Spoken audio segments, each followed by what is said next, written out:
Yeah. Unafeared. You're on Declare Your Independence with me, Ernest Hancock. All right, this show, the really big show that we're going to do right now is talking with Dylan Moore. Now, we talked to Dylan Moore back in 22, right in the middle of the lockdown pandemic of, oh my God. And we wanted to make sure that, I'm sorry? I said the fun times.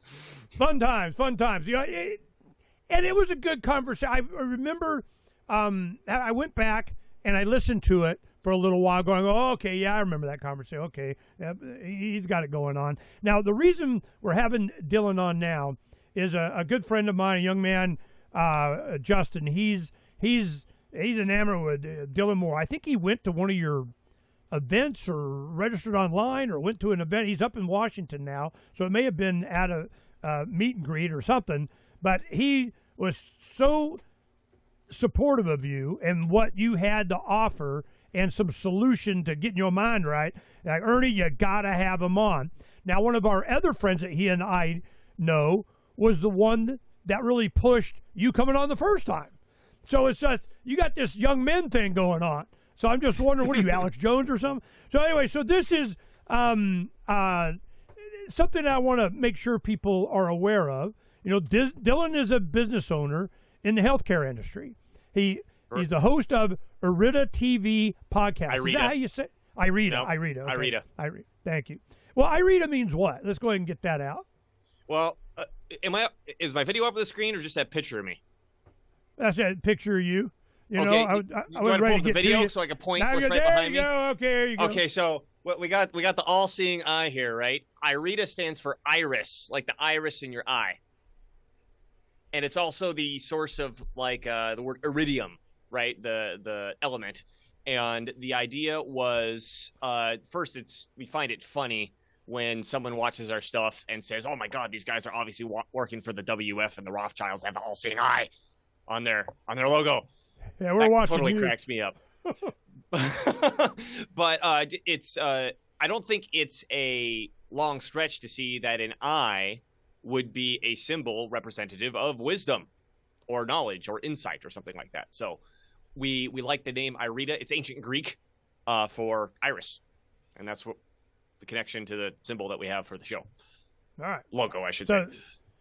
And he does topics, that range from economic views, historical analysis, understanding current events, systemic politics, and how the intellectual self-defense. This is one thing that I think it was really emphasized to me, this intellectual self-defense thing. We'll, flesh it out here a little bit. Dylan's developed a new angle in approaching intellectual self-defense with the main goal of addressing how to give potent, practical methods of defending yourself from manipulation with the least amount of time and effort possible. Dylan is also the vice president of the newly formed Washington Systemic Policy and Learning Systematic. What did I say? Okay. Systematic Policy and Learning Center, Washington SPLC, and board member of the American Social Science Association. All right. So what are we going to talk about? I would imagine what I keep hearing associated with you is this intellectual self-defense. And what I want people in the audience to understand, what it is you're advocating, what we're going to be talking about, because this is kind of like a commercial, on the network show that will go up on the affiliates tomorrow night. And I want to encourage them to go and listen to the full podcast here, because there's a lot of things that I want to talk about with you and share and bring in as part of the conversation. But I won't be able to do the whole show. So go ahead and, entice us here. Go, Dylan. Excellent. So we should start by asking, what exactly is intellectual self-defense? And I would suspect that you and your listenership are at least vaguely aware of it, because I originally bumped into the concept by listening to Peace Revolution podcast by Richard Andrew Grove. And I know you're on each other's shows, at least occasionally, yeah. Right? I mean, I don't know. Well, these guys that, that encouraged me having you on, that's, what they have in common. Their yes. common thing is they're autonomy grads, Exactly. which is Richard Grove's thing. So all of a sudden, did you do autonomy? Are you part of that, or is that how they know you? I'm part of it. They just... I was a late, like, I've been listening to Peace Revolution podcast since like 2010 or something like that, but I was a pretty late comer to autonomy. Okay, so that's the common involved with it thread. now. Yes. It usually begins with Ayn Rand or Richard Grove or James Corbett or something. I mean, it's kind of, so that's kind of the the mindset that we're in. Okay, cool. That's good to know. All right, yeah, Richard Grove's a good friend. Right. Yeah, he and Lisa favorite people. So, and Luke, his little boy. All right, so go ahead. Intellectual self-defense. Go. Yeah. So if you were to go to Peace Revolution podcast and look up intellectual self-defense, you'll probably bump into something called the trivium, and you'll walk down the road of formal logic and learning your fallacies and understanding syllogisms and all this sort of stuff. And all that is very, very good and very, very important. But I spent some time studying it. Well, I think I spent a lot of time studying it. And as I was going through it, and I felt like I was part of this community within Peace Revolution podcast at the time that was going through learning this stuff at the same time, and we were all kind of practicing this stuff together, was I ascertained that there is a massive, massive gap, a huge piece missing out of the conversation. And I also ascertained that if you get there's like a book, The Trivium, that goes over the classical, the liberal arts the classical liberal arts, to have this right, of grammar, logic, and rhetoric.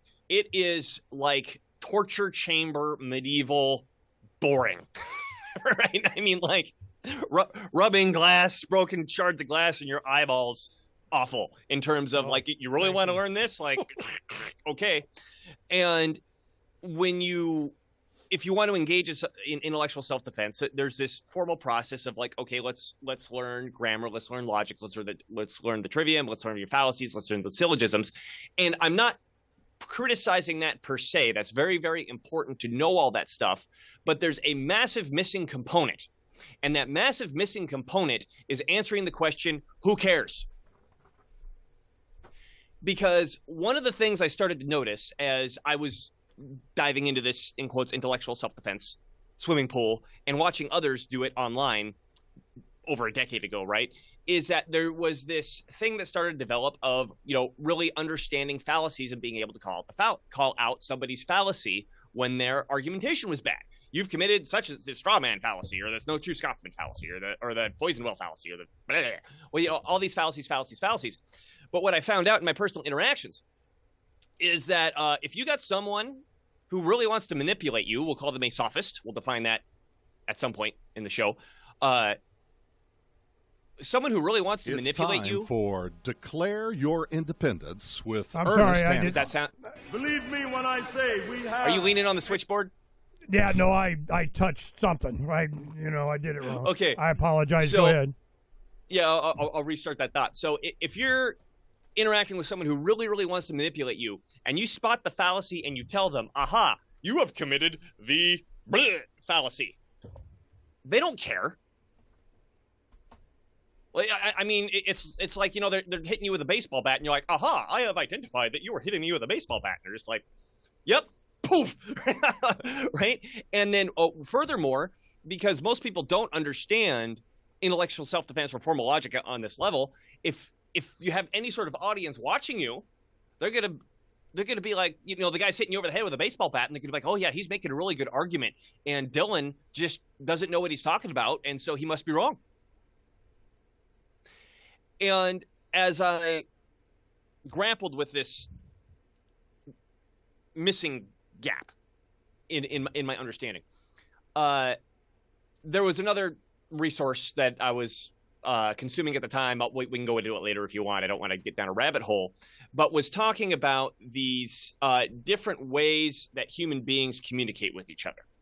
And to shorten this as much as possible, to just look at the core two pieces that are relevant to this conversation, we're able to interact with each other in two basic ways.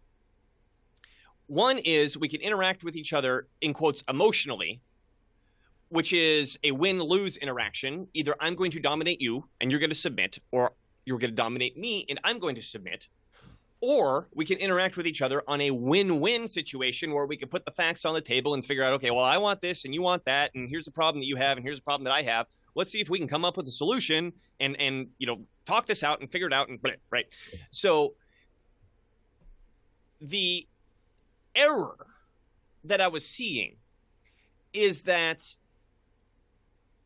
people who want to be on win-win, because there's a massive swath. We can get into this psychologically. There's a massive swath of people who can't even conceptualize interacting with somebody on a win-win. Everything is win-lose, right? People who want to be win-win just get their asses beat against people who are win-lose. I mean, it's just, and it's not even like a fair fight, or it's just one side's asleep and the other side is just pummeling the side that's asleep. And to make things even more tragic, in quotes, smart people who are good at argumentation, who are good at having discussions, who want to be on win-win, when this happens, they seem to think that the solution is to try harder to make a better argument. And the realization that I had, and I could tell this, I remember the exact moment that this, the light bulb went over my head when I figured this out, is that if we have these two options, there are more than two options, but for the sake of this conversation, I'm just talking about two. If we have two options that you and I can interact with each other, there's win-win option and there's win-lose option.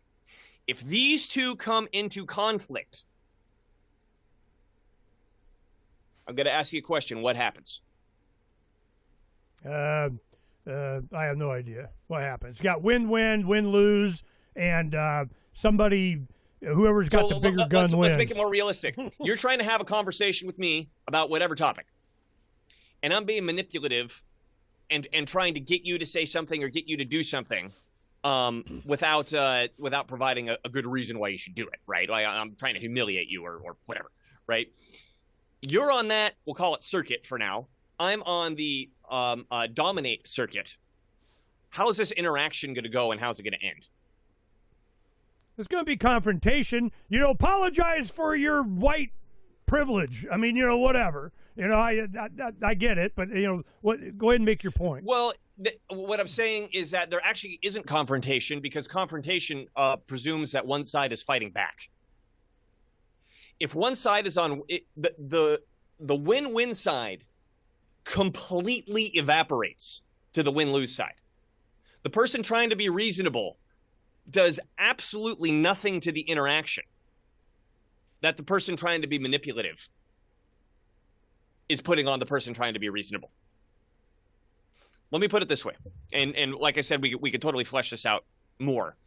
Imagine we're playing chess. We're going to. Go ahead. Okay. Imagine we're playing chess. What is chess? It's a game.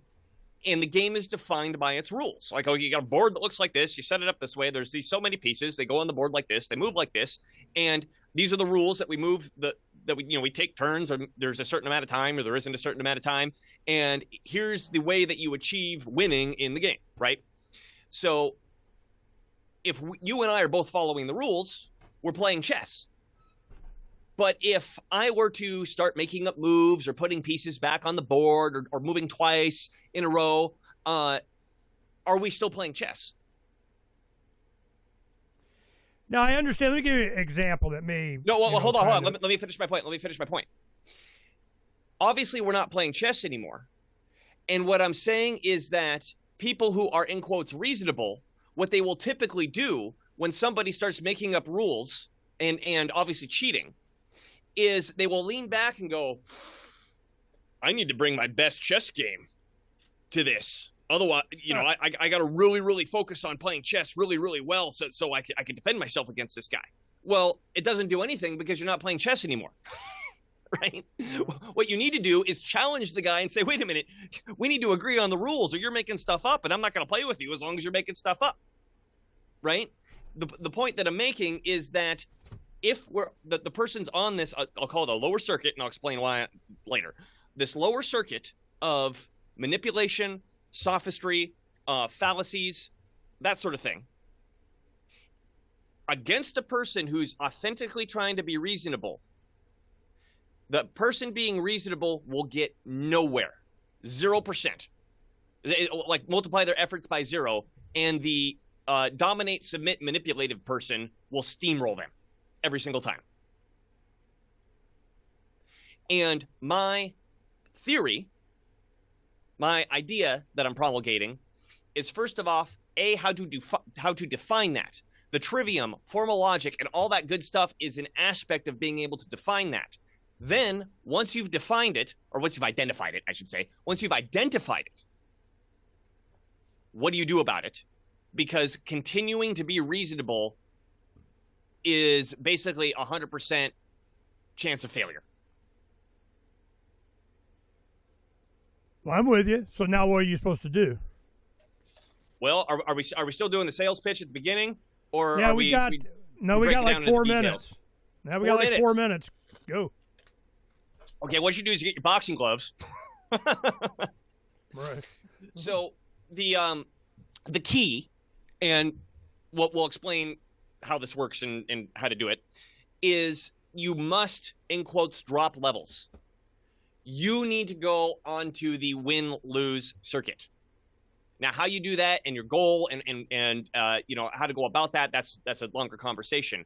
But as long as you stay on that higher level and say, I'm going to be reasonable, you are just getting pummeled in the face. And furthermore, sophistry, I guess I will define it in the sales pitch here. I'm going to define sophistry. Typically, sophistry is defined like, someone who tries to pretend to have an argument and to manipulate people, which is true, but I'm going to define it more clearly in these terms, which is to say someone who pretends to use logic, someone who pretends to be putting forth a win-win argument, but in reality is putting forward a win-lose interaction. Because whether they consciously know it or not, they know that you will lose by default if they can keep you reasonable.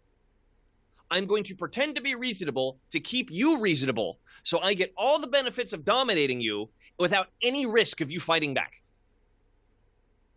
And it's even juicier and more delicious if there's an audience, because the audience doesn't know any of this stuff, that if you figure out what's going on and say, I'm going to push back, the audience is going to turn around and blame you for starting the fight.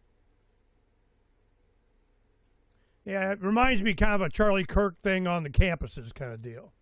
I haven't I watch it occasionally, like clips when it pops up on Twitter, but I don't know enough to know his style. He's trying not to, create an argument, just to be able to make a point. The I wanted to bring this part in, just to kind of as an understanding. Yes. As you're dealing with people that are already set in their decision, they already got an agenda. They're not open-minded. They're not, they're not going to be swayed by facts or evidence or anything. It doesn't matter. And you sit down for a chess game with them. It's like you're playing chess with a 3-year-old. It's easy to beat them up. You win. You're going, but then they get mad, stand up on the chair, pull out a .45, pump 3 slugs in your chest, knock all the pieces on the floor, and say, I win. I mean, right. to even engage with these types of people, that's the first mistake. Well, now, it's always good to have an audience. I want to be clear. I think you're talking about intellectual self-offense. I'm talking about intellectual self-defense, and I'm not necessarily addressing this on a political level. Right? This applies to that. What I'm addressing this is on, I'm much, much more concerned about the people in your immediate life. These are your friends, your family, your coworkers. And I'll premise this. I don't know how much time we have in the beginning segment. I really had the opportunity to develop this because my family is so horrible. 90% of them I don't talk to anymore. Because I've applied what I've been saying. But my family's so horrible and so manipulative that I actually had the what's the word I want? The push to figure this stuff out. Oh, so you're motivated. You're motivated by Thanksgiving dinner. You're going to Christmas. You want to make sure no. I'm not going to Christmas. I don't need these people in my life. Then you lost. You weren't able to do it right. No. No. This is about who is manipulating you in your life, and how do you identify it? And once you've identified it, what do you do about it? And then in my case, we can get into the full story of how I came to this and started applying it to the people I know. Once I figured this out and I started applying it to the people I know, everybody fell within two categories. The first category were people that kind of had to take a step back and go, wait a minute, I really need to reconsider how this dynamic is. I still talk to those people. The other people who were, for no reason under the sun, any way, shape, or form, would stop attempting to manipulate me and take advantage of me. Those people are out. I have no time for them. I have no interest in talking to them. All they are is a suck of energy. I'm not talking about winning a political argument at Thanksgiving. I'm talking about having somebody control your thoughts and mind and actions and humiliating you in front of other people, in particular, to control how you are going to behave in the universe and essentially limit your mind. And I mean, if we want to get philosophical about it, it's a form of mental slavery that I want to teach you how to identify and what to do about. And in the most extreme case, there are some people you got to get away from. And in my case, a lot of my family fell under that category. Now, we can turn around and apply this to politics after the fact. But okay, I want to share there's something more core here. Okay, I want to share something with you that I think applies. And it was, just so obvious to me when I heard it, and it was just recently, like last week. And I'm going to see if I can pull it up here. It doesn't matter. What it was is there was a case. All right, how do I want to phrase this? I'm going to do it as efficiently as possible. A woman, a CIA knock, non-official cover. I'm going to be for like a week or two, I'm going to be hammering on this every show because it was so important to understand this, and you have the, I don't know if a solution, we'll find out, but certainly a response to exactly what I'm going to talk about. A CIA knock, 9/11 happens, she's 20, whatever, she goes in, becomes CIA. Non-official cover, deep state, 00, whatever the hell. She marries another CIA guy, they get divorced, she marries RFK III, Jr.'s oldest son. She becomes his campaign manager. She goes on Tucker Carlson. While she's on Tucker Carlson talking about, this is what happened, kind of the CIA does and CIA is CIA, you're talking about the people that you're talking about. You have those that, then it's, you're nice, you're not, being a butthead, you're at Thanksgiving dinner, all of a sudden it's Christmas or the next Thanksgiving dinner or Easter or something like that, and you're standing out in the backyard and barbecue of leaning up against a post of whatever, and then cousin what's his name or uncle whatchamacallit comes over and says, hey Dylan, man, did you hear about the whatever guy? Why? What do you feel about that? Tell me. Of course you know what's going on, but they know to go to you. They're going, Dylan, man, did you hear about the thing? And it's kind of what you were talking about. Ooh, and all of a sudden they're the ones coming to you. As long as you didn't put them in, a defensive mode and they're not piling up sandbags, and defending their bunker of, this is my ideology. You're nice, you're challenging, you're asking, Socratic, you're asking them the right questions and so on. They know you're a friendly ear.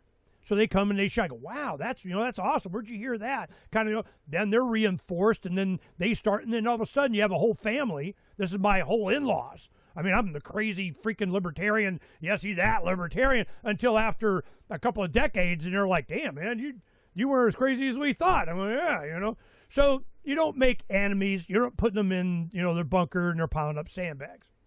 Then you have the others. They got an agenda. They're not going to deviate from. They got their nose ring, purple hair, and Sieg Heil, the Mein Kampf, and the little red book in their back pockets of whatever the hell. Okay, so you're just wasting time with that. But they're good to have a reasonable conversation with, or a little zinger here every now and then for the audience. Okay, so I see that. What this wife of Kennedy III was saying as a CIA operative, she goes in. Who are these people? How are they made that way? What psyop was done on them to put them in their bunker and piling up sandbags so high? How did that happen? Well, then she told the story. Give me a few minutes here. This is good information. I want to get your opinion on this. I encourage everyone to go listen to that show. It was just a couple weeks ago. What's her name? God, it's not, Amaryllis Abigail, something Kennedy, all right? CIA, Tucker Carlson. So after about an hour and 45 minutes of this show, at an hour and 36 minutes, you can skip to the end, she talks about at the CIA during the Cold War, DARPA weaponized this. They understood that when you would do a brain scan on people, that you would have, them immersed in the media, with whatever they are what they read, what they experience, their life. They become part of their tribe. Well, how they knew this is they had what they called, I think it was Russia House or something. They put, during the Cold War and then again after 9/11 doing the terrorist thing, they put a trained CIA young operative, into the bunker. You are the premier of the Soviet Union. You're head SOB in charge, and you're listening to Soviet radio, movies, podcasts, wherever they had back then, books, magazines, movies, you are immersed in that. You live and breathe the Moscow dogma of whatever. Then they would ask them, well, what do you think would happen in this and this and this and this world events? Kind of, what do you think should be responsible, whatever? And they got really good intel from that, just getting into the perspective, of this with their own sequestered freaking agent in a bunker. So they go, we like this. A year goes by. They take them out. They're not putting them in the field. They go native. Their mind is totally changed. They, their peeps are, totally different. They're like, yeah, you can go do a teaching job, as if that was any better. So they go and, put them off somewhere else. So then big tech comes in. Now, okay, they got Mockingbird, they got, the news anchor. They own whatever magazine, newspaper, du jour of whatever the hell, which is right now starting to change, or say they are. I mean, whatever that's worth, trust them. But they have this idea that if we could saturate every input, Johnny Five, give me all the input of what they want through the media, through your apps, through Facebook, through Google, YouTube, whatever. They're crafting what you're exposed to. They're manipulating and brainwashing an entire generations, okay? So as they do this, they know what the end result is. The end result is you're a product of whatever manipulation that you got. Now, that doesn't, work on everybody, but a lot of people, way more than I'm comfortable with. So by doing that, they're going, what we have turned into is what we have now. You get like this woke culture, they went through all this stuff on every screen on their phone as they're going to university, getting, the treatment by their professors, reinforced by, the girlfriend that, whatever the hell. And all of a sudden we find out we're here where we are now. How they knew this was they did electrodes on the skulls of the people and brain scans, that when you would read, you're looking at information or whatever, the frontal cortex, parts of your brain of analytical whatever lights up, but not before another part of your brain lights up. Above the ears on the sides, all of a sudden you get a little trigger and that lights up. Well, what the hell is that? And she goes, it's the same thing that lights up when you're selecting a t-shirt to wear that your friends won't make fun of. You're like going, what shirt am I going to wear? What am I going to say? What restaurant am I going to? What type of coffee am I going to order? How many half-cap, decaf, full whip, latte of whatever the hell I got to say to be accepted in my whatever. So she's what saying color tie that, should I pick for the Ernie Hancock show? Yes. Right. And, yeah, whatever, I don't care. But, the point is that the point that they were making is that as a primal get along, go along, my peeps, I'm, traveling, with the clan and the tribe on the savannah, we're going to go get food. If you are not one with your group, you can be excommunicated from that group. Now you're out on the lone prairie and lion food, okay? So as human beings, a survival instinct, we are social creatures. Well, in addition to just also being social, they needed to narrow that down. Part of that socialization of protection in the herd or the clan or the tribe or whatever is that you be accepted by it. Well, so that's the first thing that lights up. Am I going to be excommunicated from my tribe? Am I going to still be part of my survival clan? That's the first thing. Then we get to the logic and reason part of it. And that's what they weaponized. They were going, if we could make it to where people, this is the group think. This is the, mass form psychosis or whatever the hell they were going on about. This is a real weaponized DARPA thing that they took and put in to information streams on everything to turn you into whatever the hell it is that they want. Yeah, we got to have multiple bathrooms and men beating the crap out of women in Olympic boxing, and we got to, or you're not with the tribe. And you're going, who the hell thinks that way? Where did that happen? How did that happen? They did it by segmenting people into the little tribes, or however big tribe they can make it, and creating an entire population of people that believed the BS because they knew they could. So they did. Now, where these people are, who they are, then what do? They give them a job in the government. So when Trump's going to their transition team that we've been dealing with, or whatever behind the scenes stuff, they're like, we got like 9,000 people. No, they're not their names good. They're not going to work here anymore. That's what is going to happen. So then they're looking for people to populate that, or in my opinion, is you eliminate Hopefully the I'm entire one of them, by the department. way. Secret. Yeah, there's behind the scenes. There's stuff going on. No, seriously. I know. I might be. I've okay. Had my contact. So we'll be talking about that later. But the point is that this is going on right now. When you got 10,000 people to put in, who do you put in there? You might need some Dylans and Ernies kind of deal. Really? They had to really get to the bottom of the barrel to find me. But, I mean, the thing is that this is what's happening. Why? Because they have to. These people have been so conditioned that FEMA directors are going to entire states and say, don't help people with Trump signs.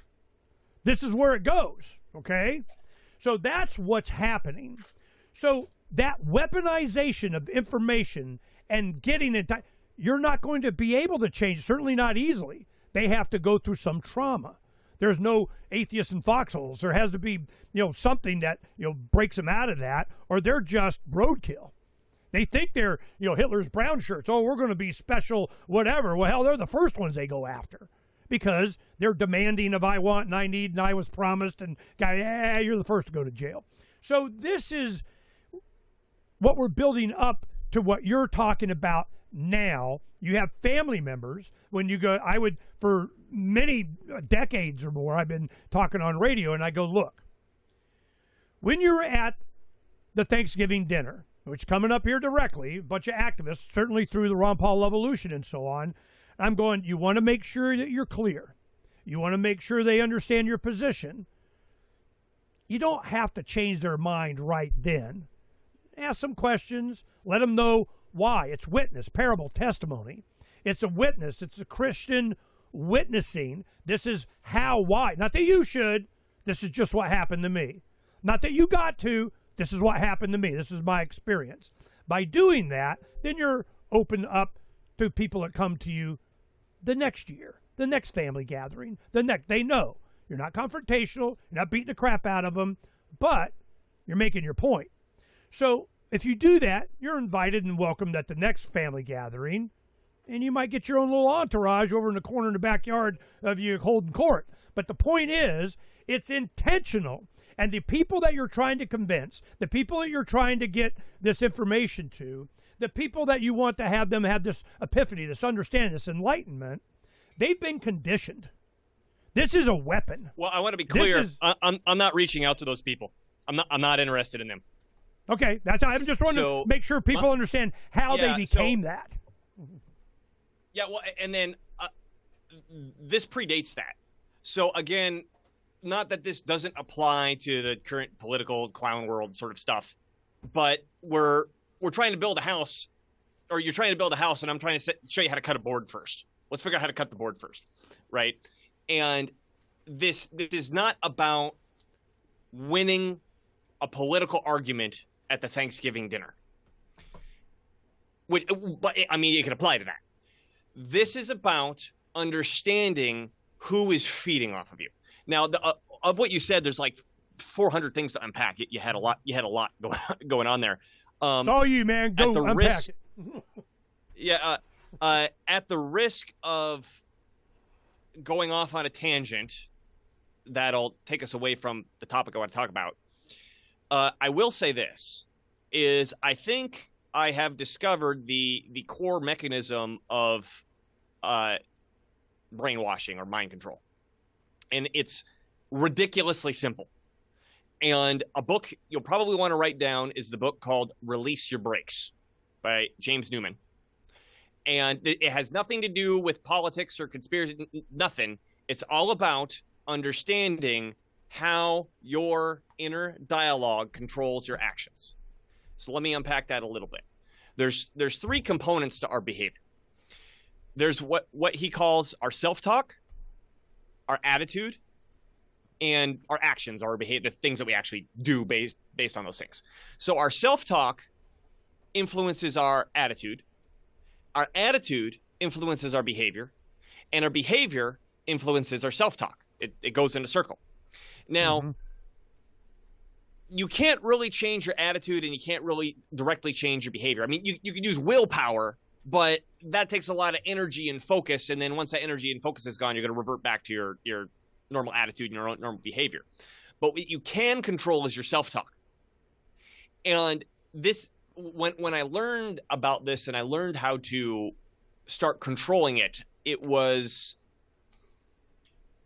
I mean, it's like discovering the key to unlock yourself, sort of potency, right?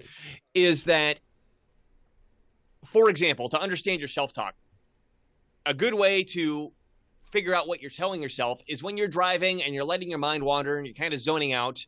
Try to pay attention while you're zoning out to what you're thinking about. What scene is going through your head? Put in the archive. That scene is governing how you behave.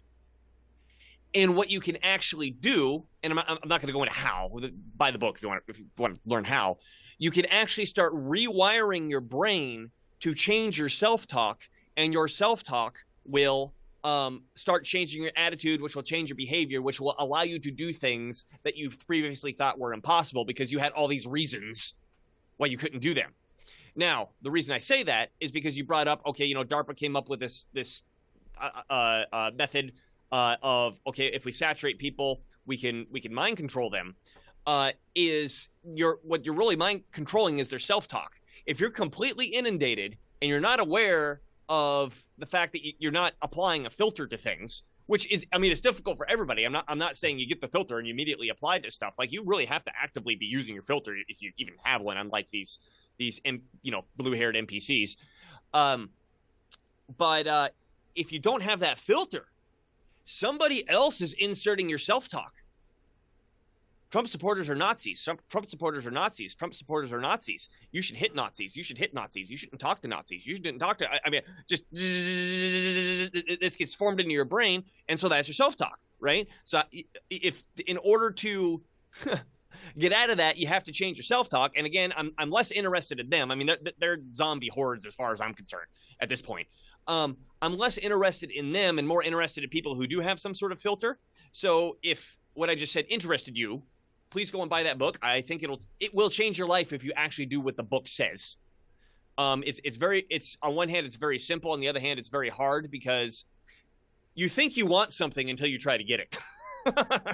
And you find out really quickly, maybe I don't actually want that. Well, how do I learn to want that? And then that's where things can start changing. What I want to get back to is my point on intellectual self-defense. And it relates to this self-talk because now we're talking about this filter. Now, when I'm talking about Thanksgiving or I'm talking about family gatherings, again, I'm not talking about politics. As far as I'm concerned, I could not give a shit about what my family's political positions are, except my wife. I live with her, right? But everybody else, I don't care. Because at the end of the day, whether they believe this or they believe that, they don't do anything productive anyway, systematically in the political sphere. So I'm okay. Yeah, they vote or they don't vote every 4 years or whatever. But that's easily manipulative, as you just described. I am utterly uninterested in trying to change their minds for anything. I'm interested, first of all, in protecting myself, and then to the point that you were saying is that okay, the reasoning is forced in by somebody else. What I've found, particularly in a group, or actually, I want to bring this up in the context that you said earlier, which is okay. We were a species that if you didn't get along with a group, you got kicked out of the group and you're dead, right? So you got to get along with the group. But as we know, philosophically, there's no such thing as the group. There's individuals. Well, typically, especially in like a small tribe, there's an individual in charge. It's called the chief, right? So are you trying to get along with everybody else's thinking, or are you trying to get along with the chief's thinking? It's usually the chief, because the chief decides what happens to who. I mean, particularly in tribal societies where 25% of the men die by murder because it's whatever the chief says is what goes. Is yes, most people are zombies, but what they do, because they're zombies and they don't use their rational capacity, that they don't think, how do I win-win? How do I gauge in win-win, and how do I make sure that I'm understanding my knowledge correctly and coming to a reasonable conclusion while simultaneously being willing to be open to new evidence to change most people don't do that, right? What they do is they follow the nearest alpha. So when you're at your family gathering, and let me preface this real quick. I have a bombastic style. I have an aggressive style. And when I describe things, I tend to describe them aggressively. Please don't confuse that to say I'm always suggesting being aggressive when you're handling this sort of stuff. We could talk about different styles and techniques of handling this at some point. But people follow the nearest alpha. And so if you're constantly being manipulated, and again, nobody's consciously very few people, hopefully the people who listen to my stuff can consciously understand it, but very few people consciously understand what's going on, but they subconsciously see who's in charge. Now, if you are consistently getting belittled in front of people, whether it's for politics or anything, you're not the person in charge. It's not you. However, if you can show that you are the person in charge, suddenly they're going to listen to you more because they follow the nearest alpha. Okay, and how do you define or demonstrate that? It's like Bane in Batman now Returns. we gotta get into details. He grabs the guy. Let me express this. Bane in Batman, he goes up to the whoever he's talking to. I'm in charge, and I'm kind of whatever. And he goes, "Do you feel in charge? Are you feeling in charge? How do you feel in charge? How do they feel you're in charge? You got to you're being beaten up in front of everybody, so you got to I'm going to tell you the example. Your alpha. All right. I'm going to tell you the example of the day I figured this out. The moment that the light bulb went off my head, right? So I've been studying this Trivium thing from Peace Revolution podcast, and there was this other source that I've alluded to that I'm not going to dive into just yet. And these two things are kind of swimming around in my mind, and I'm like, okay, I understand some fallacies, I understand like logic and syllogisms and stuff like that. And this happened in Augsburg, Germany, because I lived for about 2.5 years in Europe. I did the vagabond backpacking thing. And I was at a seminar for something that's not relevant to the story. And it was a big deal for this niche of people who are interested in such a thing, and people from all over Europe. In fact, someone from Japan came, someone from America came. All over Europe were coming to this event. And it was on the weekend, and we arrived there on Friday because I was living in Vienna. It was in Augsburg. We got there early. So I was there Friday evening. And we all met at this restaurant. And at the time, I was wearing this shirt that I had made when I had lived in Vermont, because we had a t-shirt press in the basement that said "Fluoride Kills" on it. That was my pet issue at one point, right? Now, in Europe, it's kind of an empty political statement because they mostly don't fluoridate their water. But I was this broke, wandering vagabond, and those were the clothes I had. So I got the shirt on that says "Fluoride Kills." I'm sitting at a table with my group of friends that came with me from Vienna. And my food comes. I'm really hungry. I'm about to dig in and start eating. And then this guy approaches the table, introduces himself. His name was Edward. He was from the Ukraine. He was living in the Czech Republic. And he spoke flawless English. Like, I didn't even detect an accent. And he asked if he can come sit. And we're like, well, we're all here for the same interest in the same niche thing. And we're all friends. So yeah, come and sit. And he sits down right next to me. And he's like, hey, I would like to ask you about your shirt. Now, I remember I was really hungry, and I really didn't feel like talking about fluoride at that moment. But I'm wearing the shirt. Did I freeze up? No, can you hear me okay? I got you. I saw myself. Yeah. I got you. Go. So I'm like, I'm wearing the shirt. I'm kind of publicly advertising it, and I said, okay, I want to, I'll talk about it.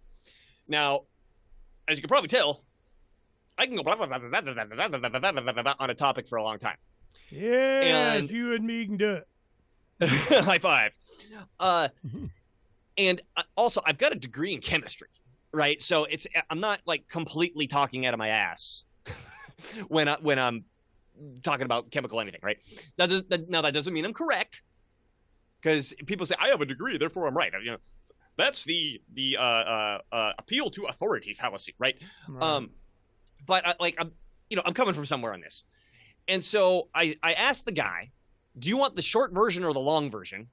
Because I could talk about this for an hour, and I want to be respectful of what you're expecting. And his response was, "Oh, just tell me."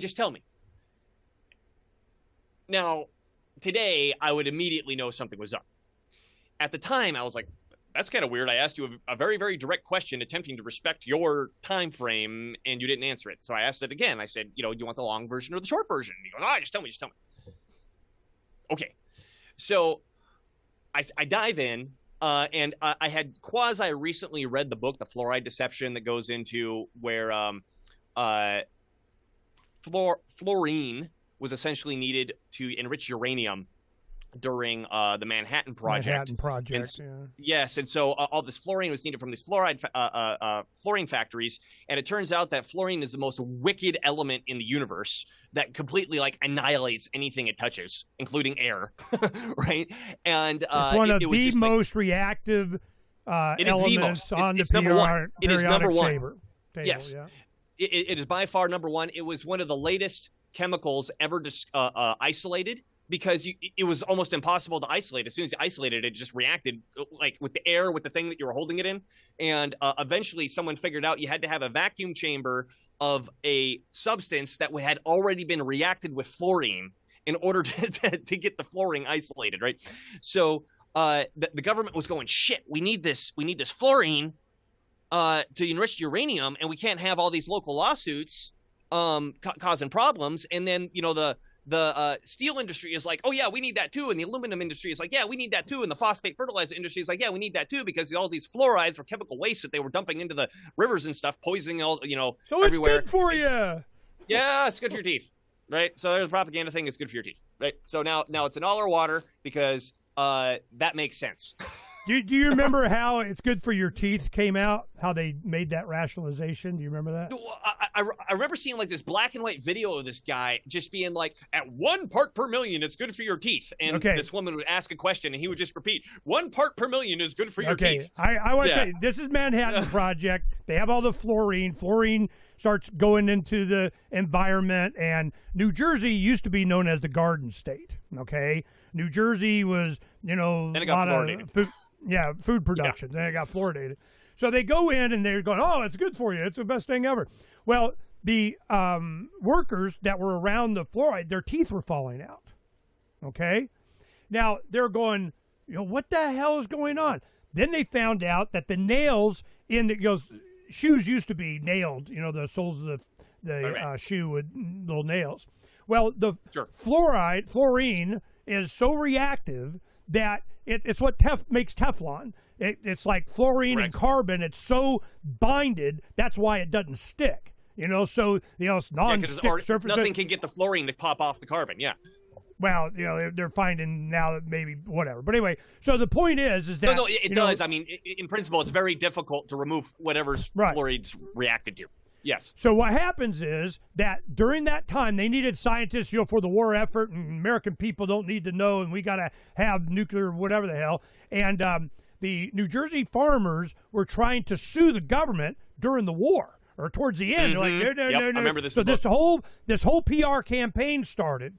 How the teeth Yep. thing came in is that they were going, well, God, this stuff is like dissolving people's nails in their shoes, and their teeth are falling out. Well, how many cavities do they have? Well, none. They don't have any teeth. Fights cavities. That was it. So I'm There you going, this is wow. Okay, there's that. Okay, So so- this has been around so, for a yeah. while. So, okay, I tell that story to really emphasize, maybe I'm wrong, but I know a thing or two about fluorine, right? Right. So, going back to the table with this guy sitting here asking me about my shirt. He says, tell me. So I start telling him, and he doesn't let me get like 3 sentences in before he says something to the effect of like, oh yeah, I knew someone who said that and he was an idiot, so that can't be true. And like my fallacy roster is going through my head. I'm like, how many fallacies did he just commit with that one sentence? Like, what? And I kind of shook it off again, and I started again, and he interrupted me with something similar. And I started again, and he interrupted me with something similar. And like you're trying to start a weed whacker that's not going in. You just keep pulling it, and nothing It's a happens. tactic. That's what it really felt like. It's a tactic. Yeah. Well, and so at some point, the other aspect of myself in the back of my mind is doing this, and it's going, what is going on here? I feel like I'm losing. But what am I losing? I thought like we're exchanging information. What am I losing? And then that's when the light bulb went off. I said, this guy did not come to talk about information. He came to make fun of me. He came to humiliate me, particularly in front of other people.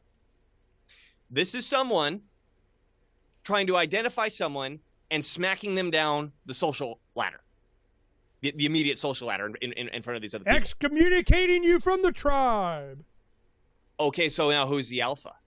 When the light bulb went off, and there was another component of the light bulb going off having to do with this other resource that I keep alluding to but haven't told you about. I remember like the fork was halfway to my mouth, and I dropped it, and I looked straight at him. Oh yeah, but sorry. There's a interesting component that I forgot to tell you. Is this whole time he was leaning back in his chair like this, with this shit-eating grin on his face, just absolutely entertained shit-eating grin on his face. And I looked right at him, and I said, "If you don't change your tone of voice, I'm not telling you anything." Immediate tension at the table, like electrifying. And I saw his eyes go wide for a second, and he goes, "Oh no! I just came to ask about fluoride. Just tell me about fluoride." And I said, "If you don't change your tone of voice, I'm not telling you anything." And then he's like, "Hey, whoa, I'm just trying to have a conversation here. You're taking this a little bit personal. Like, let's just go back to the conversation." I said, "If you don't change your tone of voice, I'm not telling you anything." Oh, now you're picking on me, playing like I'm the bully or something, right? And I think it was the 4th time I raised my voice. I said, "If you don't change your tone of voice, I'm not telling you anything." The shit-eating grin melted off of his face. He slumped over. The posture broke. And very shortly thereafter, he excused himself, went off, and went back to whatever the table he was at before. And the whole rest of the weekend, because remember that we were there for an event for that weekend, every time he crossed paths with me, he was nothing but respectful. And he looked nervous too. So what do you think the threat What I was did- to him? What's that? What do you think the threat was to him? Why did that have such an impact? What he did is he came to me on this, we'll call it for now, the dominant circuit, tricking me into being on the, in quotes, rational circuit.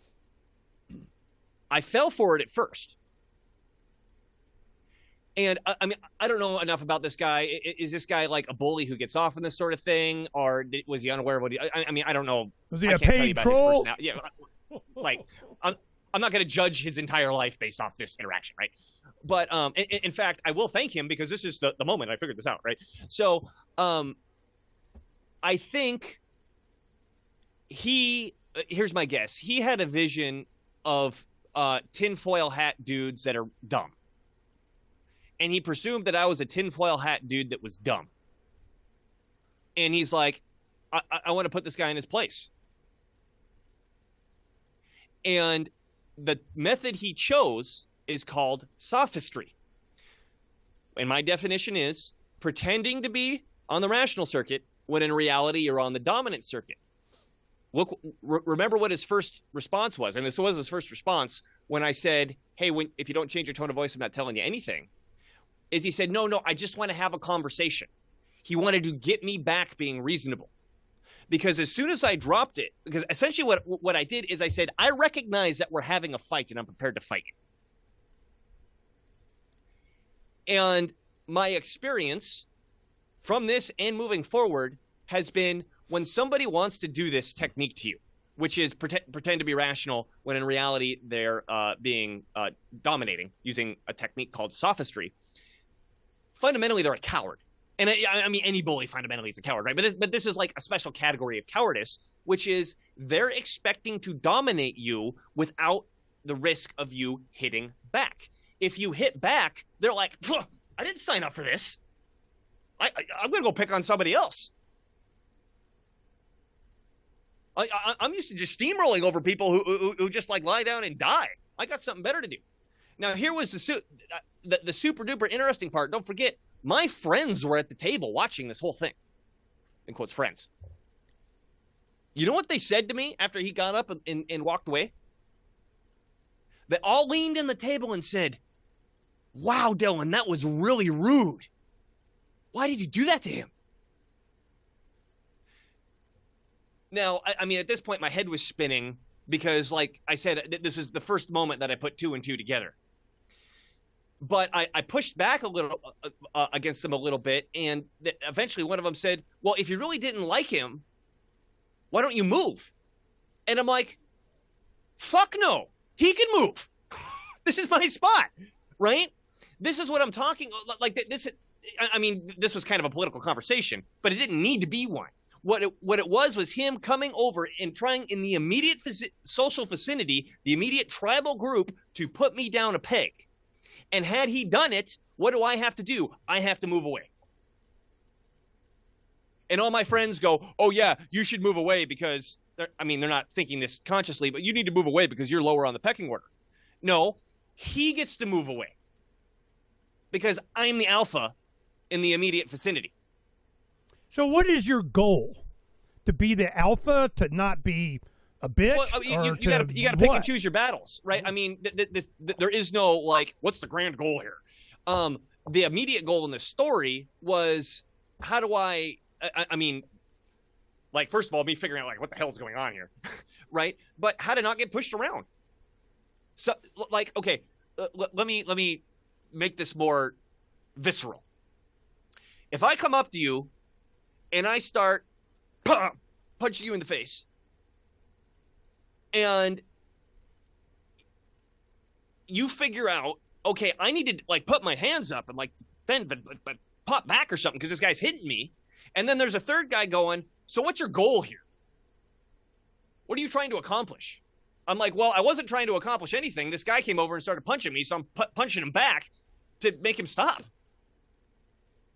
Now, going back to what I said at the beginning, most people who, in quotes, study intellectual self-defense, they learn really well how to play chess.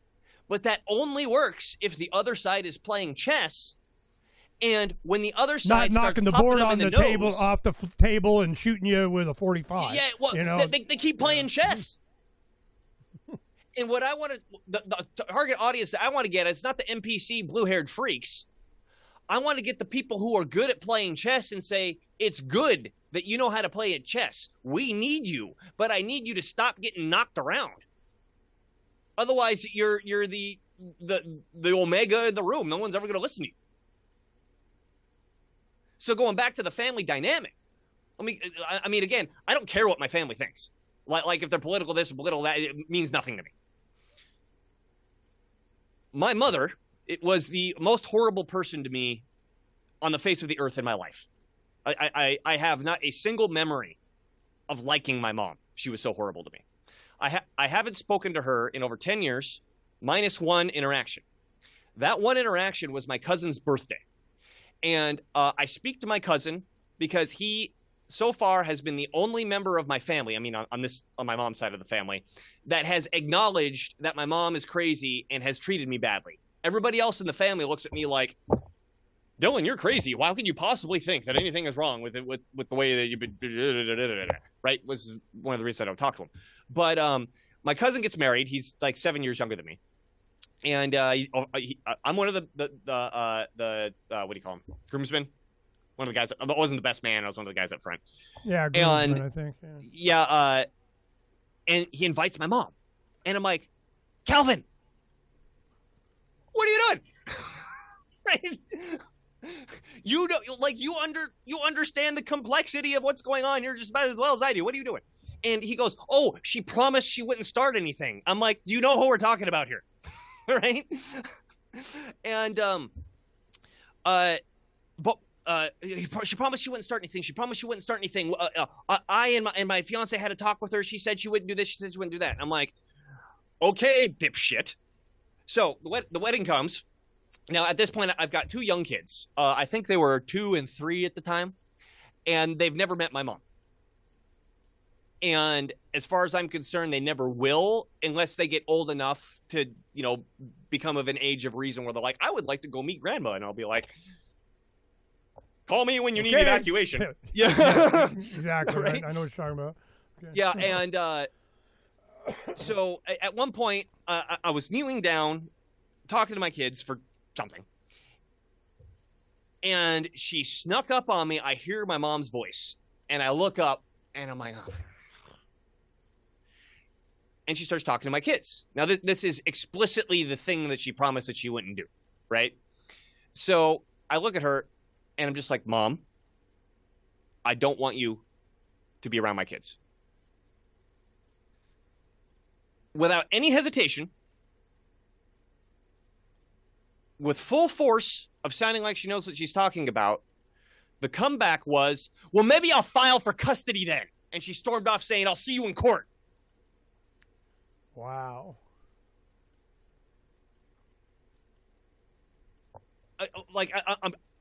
I'm telling these mom stories. I'm like, I'm not just sitting here bitching about my family that I don't like, right? Like my mom is psycho. I mean, this is a woman. So I was a C-section, right? But I had the umbilical cord wrapped around my neck, and I had to cut my mom open. So she got this big scar. And my whole life, whenever she wanted to get me to do something, she'd lift up her shirt and go, do I need to show you my cesarean section scar to get you to do X? Okay, I get it. You got an abusive mom. I understand. So now I'm done with the abusive mom. What got me was like, can I get a little bit of validation on this? You're still going to invite her here, so I have to go sit in the corner because I'm afraid of my mom? So there was as my head's spinning, this happens, and I'm like, okay, what are we going to do about this? She came back to me with something else. I don't have to get into details what the something else was, but I said, basically get away from me. I don't want to talk to you. I don't want you to talk to my whole family. And she stormed off, and man, I was ready to ruin that wedding. Right? I'm like, I am going to make a scene. I'm going to ruin this wedding. How old were you at the time? This is 2-3 years ago. So how old are you now? You're like 30? 38. 38? Oh, I want to eat your Wheaties. Anyway, the I understand. Let me finish this point. This is really important. And so the only thing that stopped me, because I started shouting and going toward her, my uncle, her brother, who's like literally twice as big as me, and I don't mean he's fat, he's just like huge, right? Happened to be right there and grabbed me. It was just like, calm down, because he believes his sister is also crazy. But I mean, there was a shout that happened, like, you know, I'm about to start something. Here was the secret. My mom was gone in 5 minutes. She had somewhere fucking else to be. Because she was not prepared to get called out in the middle of a crowd. The sophist will more than often use the crowd to get you to submit to them. And at this point, I mean, that's what everyone said to me. Dylan, you got to calm down. You got to be careful. I know your mom's going to be there, but you got to promise this. You got to promise that. I said, I promise nothing. Like, if something starts, I'm bringing it. So if you guys think my mom's too crazy to control, and so they turn around and come to me, and this gets to part 3 of my my intellectual self-defense series. So my mom does something, so therefore I'm responsible for adjusting my behavior. No. That's not what's going to fly. And that is what this boils down to, is what are you responsible for and how are you supposed to adjust your behavior? And if people are manipulating you in order to get you to adjust your behavior, that is not a legitimate reason for you to adjust your behavior. And you trying to fix the problem, generally you, not necessarily you, Ernie, you trying to fix the problem by saying, let's discuss the facts and have an argument. It's not that it just does nothing. It makes you actively lose. It's like there's a boxing match and you didn't even show up, so the ref just raises the other guy's hand and goes, well, I guess he wins because the other guy didn't show up. So now, within the family dynamic, now, my mom doesn't get invited to anything anymore because they've finally seen what she's like to me, and they say, Dylan, we are validating your experience, and you shouldn't have to walk on eggshells everywhere that you go in these family situations, because we now see what happened, and the only way they saw what happened is the fact that I stood up for myself in front of everybody. Now, we could talk about ways of, there's various ways to stand up for yourself. I don't mean you have to go into like this shrieking rage like I was about that doing this wedding. That's my trauma. That's my individual relationship, blah, blah, blah, blah, that sort of crap, right? I'm not saying you got to do that. Like I prefaced earlier, I have a tendency to be aggressive. Gee, where would I have learned that from? I have a tendency to be aggressive, in your face, bombastic. You don't have to do it that way. It's kind of like asking, what's the best martial art? Well, I mean, there's a lot of martial arts that are dumb and won't teach you anything, but I mean, this style is effective for doing this, and that style is effective for doing that, and you can get the same thing done with this art versus that art. There's not necessarily one that's better than the other, right? What's that? Intellectual judo. I mean, I use their weight against them, kind of thing. That's an option, or you could have intellectual full frontal assault, which is what I was about to do in this situation, right? But this is something I want to inject a little bit here. This is lifetime experiences. I had an authoritarian dad. He recently passed away less than a decade ago, and I maintained a relationship out of respect because it was really for me more than him. I didn't want him. And my sons, when they saw that my father, who's boss of dad? Grandpa. And I just kind of, whatever. You guys will figure it out. Well, when they were senior, graduated high school, my two sons are close to in age, and I gave them, a summer, 6 weeks to just travel in the country. Gave them my car, said, peace, man, go. I'll meet you in New Hampshire. We're doing a thing, and they got to visit back, and then they went and visited my father. And when they did that, they got a full dose of, me not protecting them, me not there. They're isolated and with kind of, I'm like, you get it now? I mean, I didn't have to explain it. They just had to experience it. So it's, so they understand, and I think I get why dad's the way he is.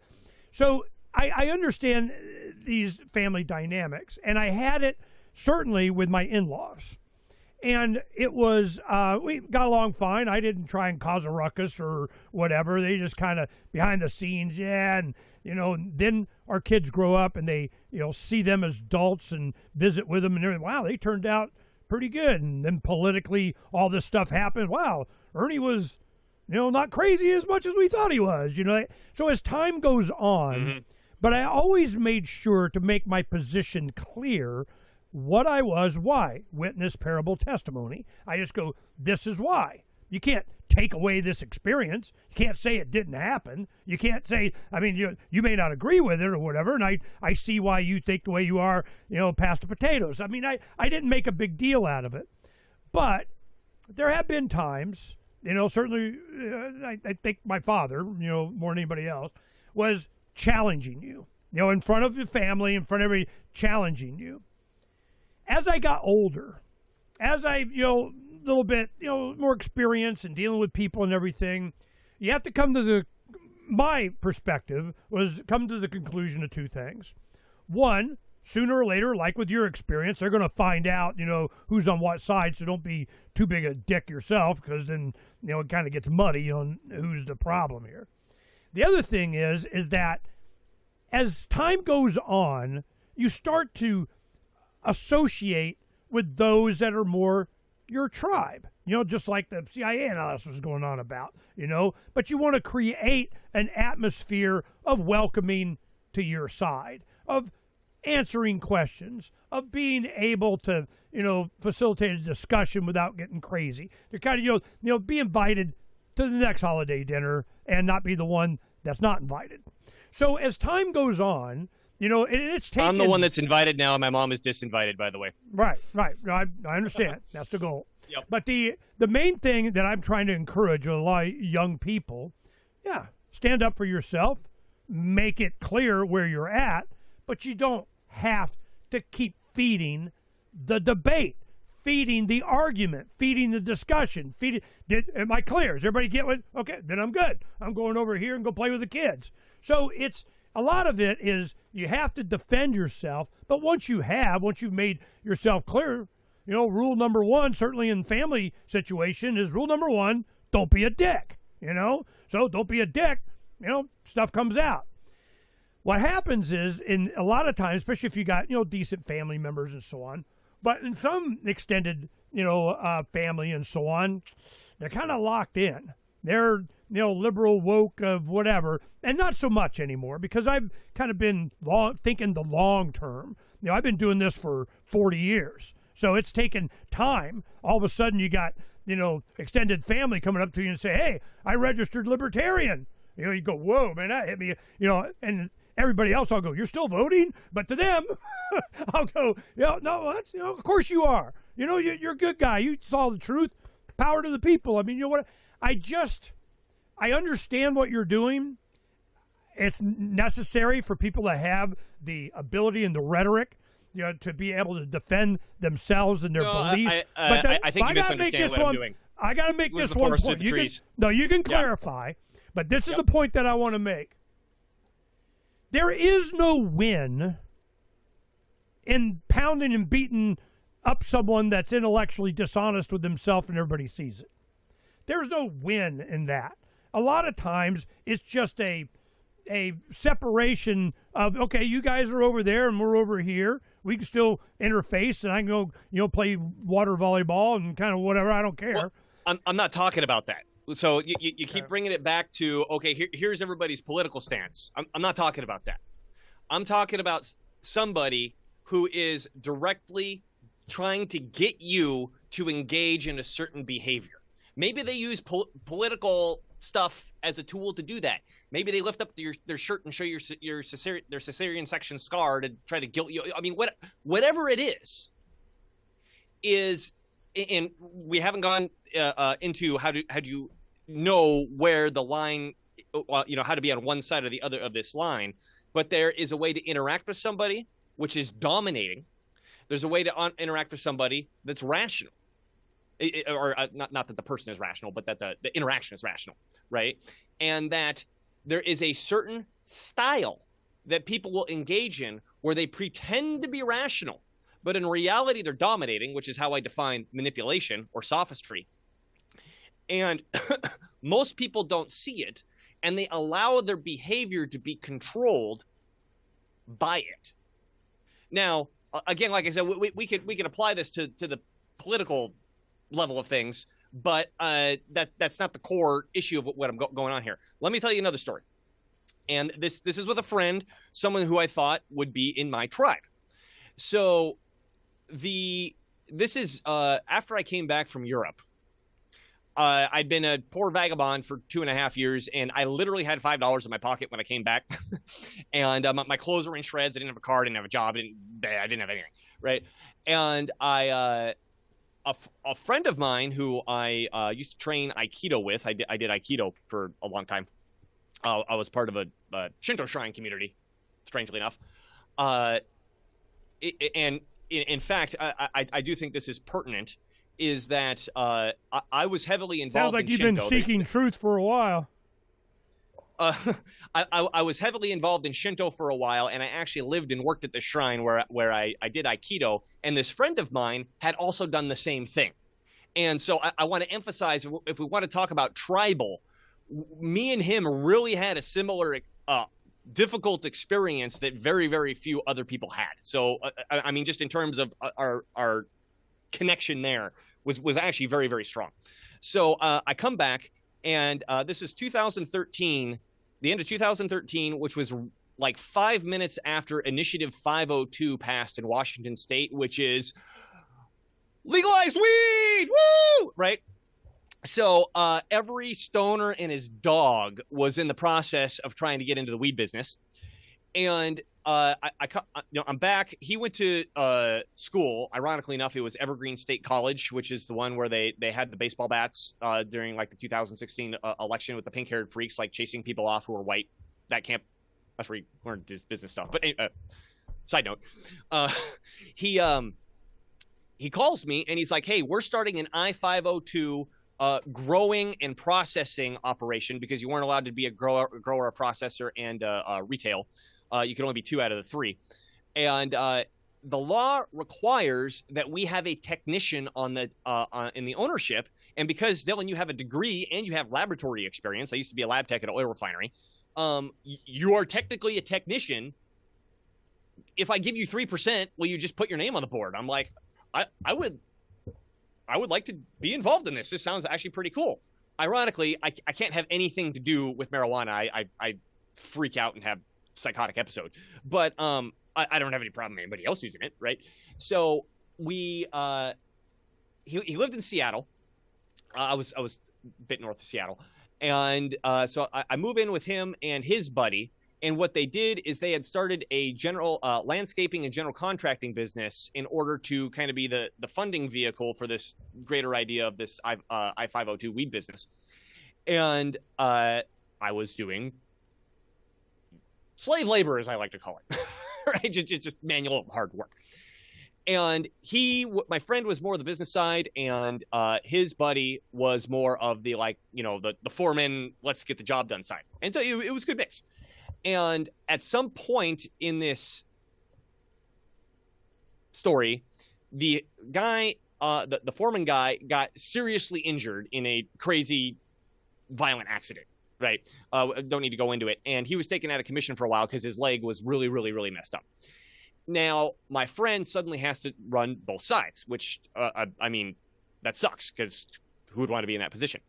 So now I'm going to him as the foreman. And remember, I'm staying with him, right? So we've got a lot of time to interact. And even though I'm not an owner on this landscaping, general contracting side, did I say landowner? Business owner. I'm not a part owner of the landscaping business side. I feel committed because I know this is part of the general goal of this bigger business. And so every day I'm communicating with him. Okay, are we doing this? Are we doing that? Are we doing this? You know, let's get this done. Let's get that done. And without fail, every single day, whatever we talked about doing, we would get to the job site and he would immediately start doing something else. And I was like, okay. And he wouldn't tell me anything. He would just go off and start doing something else. And this happened for a few days. And finally I approached him and It would be also be stuff like, hey, Dylan, I need to get started at 7:30 tomorrow morning. And I'm like, okay, boom. I was ready at 7:30 tomorrow morning. He rolls out at 8:45, not acknowledging the fact that he's an hour and a quarter late from what he told me to be there at, right? So at some point, I take him aside and I'm like, look, I'm not going to say his name. I'll make up a fake name. Look, John, I want to talk to you because I'm struggling a little bit here because I feel like I'm not getting the updated information about what we're going to do. And he walked away from me. Just turned around and walked away from me. And I was like, that was really weird. So a few minutes later, he comes over because I was working and he said, I'm going to go get lunch. And I'm like, I'm going to come with you to go get lunch. So we jump in the car and go to get lunch, and I bring it up again. I'm like, look, man, I want to see this to be successful. I want to do whatever. I feel like, we talk about things, it doesn't happen, and then you go off and do something else. And basically, I'm not getting accurate information about what we're doing because you're the boss, right? I'm not the boss. You are. And he got super defensive, and he started saying things like, why are you asking me to micromanage you? I'm trying to roll with the punches and you can't handle figuring out what's going on. I'm like, I'm not asking you to micromanage me. I'm like, can you just if we agree to do this and you do that, can you just tell me that we're shifting gears? I want to help. I want to be a part of helping. Right. And he would just simply not engage in the conversation about my concern. It was all just this defensive stuff. And so, it kind of, was starting to get a little warmer. Nothing crazy happened at that point. And we got home that night, and I said, look, can I get the day off tomorrow? Because I'd worked like 9 days straight, and I just needed a break. And I was also processing like what had happened that day. So the next day he goes to work because he's the boss. He doesn't have a choice. He's got to get the stuff done. He comes back in the evening. He walks in the door, and he's like, hey, Dylan, can I talk to you in 30 minutes? And I'm like, well, wonder what this is going to be about. But that was sarcastic. And I was like, sure. So 30 minutes go by, and we sit in the living room, and he sits down, and the whole story was leading up to this point. He sits down, and he says, okay, Dylan, I could tell that you really have something on your mind. You can go ahead and start. Now, this is after my experience with Edward and the light bulb going off, and I'm putting more and more of these ideas together, right? And I'm like, full stop. You asked to talk to me. And he said, no, you got a lot on your mind. Go ahead and start. And I said, no, you asked to talk to me. What do you want to talk about?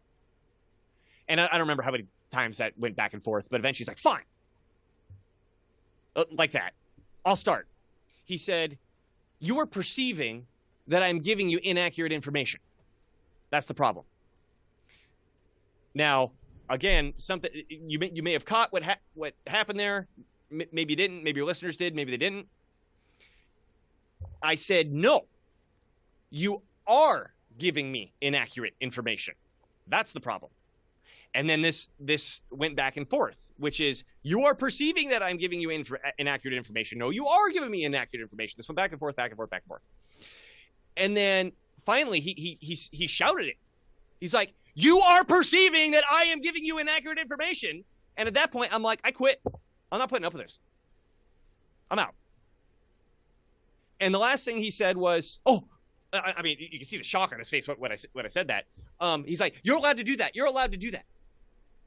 Now, there's sounds like he read a book. What's that? Sounds like he read a book.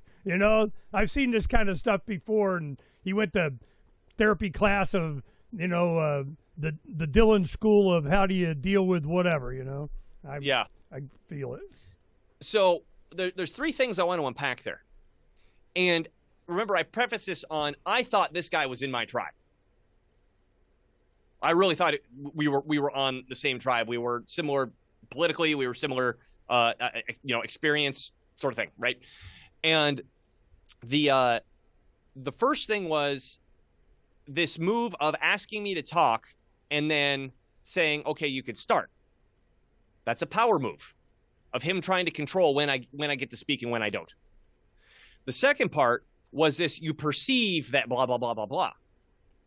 If you listen to part 3 of my series on intellectual self-defense, which is the chain of responsibility, I go over that this is an odd, like when someone starts talking like you perceive, or it's just your opinion, or blah, blah, blah, whatever, that's like an immediate 13 red flags need to go off in your mind, because what they're doing is they're actually changing the form of the argument. Because my argument is whether or not the information is bad. If he says you're perceiving that the information is bad, and that contains all the words in my argument, right? Perceiving information is bad. Okay, we're talking about the same thing. If I didn't catch it, I have just tacitly agreed that the issue isn't whether or not I'm getting information. The issue is my perception. Meaning, at any point in the conversation, if I, in quotes, prove my point, if I provide the facts and the arguments to win the argument, he has a get out of jail free card to go back and just lean back and go, well, that's just your perception. That's just your perception. That's just your perception. Your perception. Because if it's just my perception, he does not need to take it as something that is a reason for him to change his behavior. He does not have to take himself as responsible for what the thing that I'm putting on the table. Because at the core, all of our behavior is dictated around what we believe that we're responsible for, with the subset of, if I can convince you not to hold me accountable for what I'm responsible for, I can manipulate you. So if when he says this, it's your perception, it's your perception, it's your perception, what he's doing from the beginning is setting the stage that ultimately he's not responsible for anything that I say because it's my perception. Then the third thing was when I said I quit. He's like, oh, you're allowed to do that. You're allowed to do that. Even at the end, when I'm like, okay, I disengage from your control completely. I had a legitimate reason to be partially under his control, which is he was the boss under this certain relationship that we had. I am disengaging from that. And he says, oh, you're allowed to do that. You're allowed to do that. Like, yeah, I know I'm allowed to do that. I don't need like your permission or validation or anything like that, right? He was still trying to control the interaction even after I disengaged from it. So there's a lot of points I want to make with this. But well, let me inject here a little bit. Let me hold on. inject. I started with family. I'm moving on to friends. And even more importantly, a friend that I thought was in my tribe is able to be a chameleon to manipulate me with the idea that, well, we're on the same side, so we should be agreeing. Okay, this is, a comment after the conversation that we've had before in this, and the people that are so enthusiastic with your training. Because this is, and I can see from the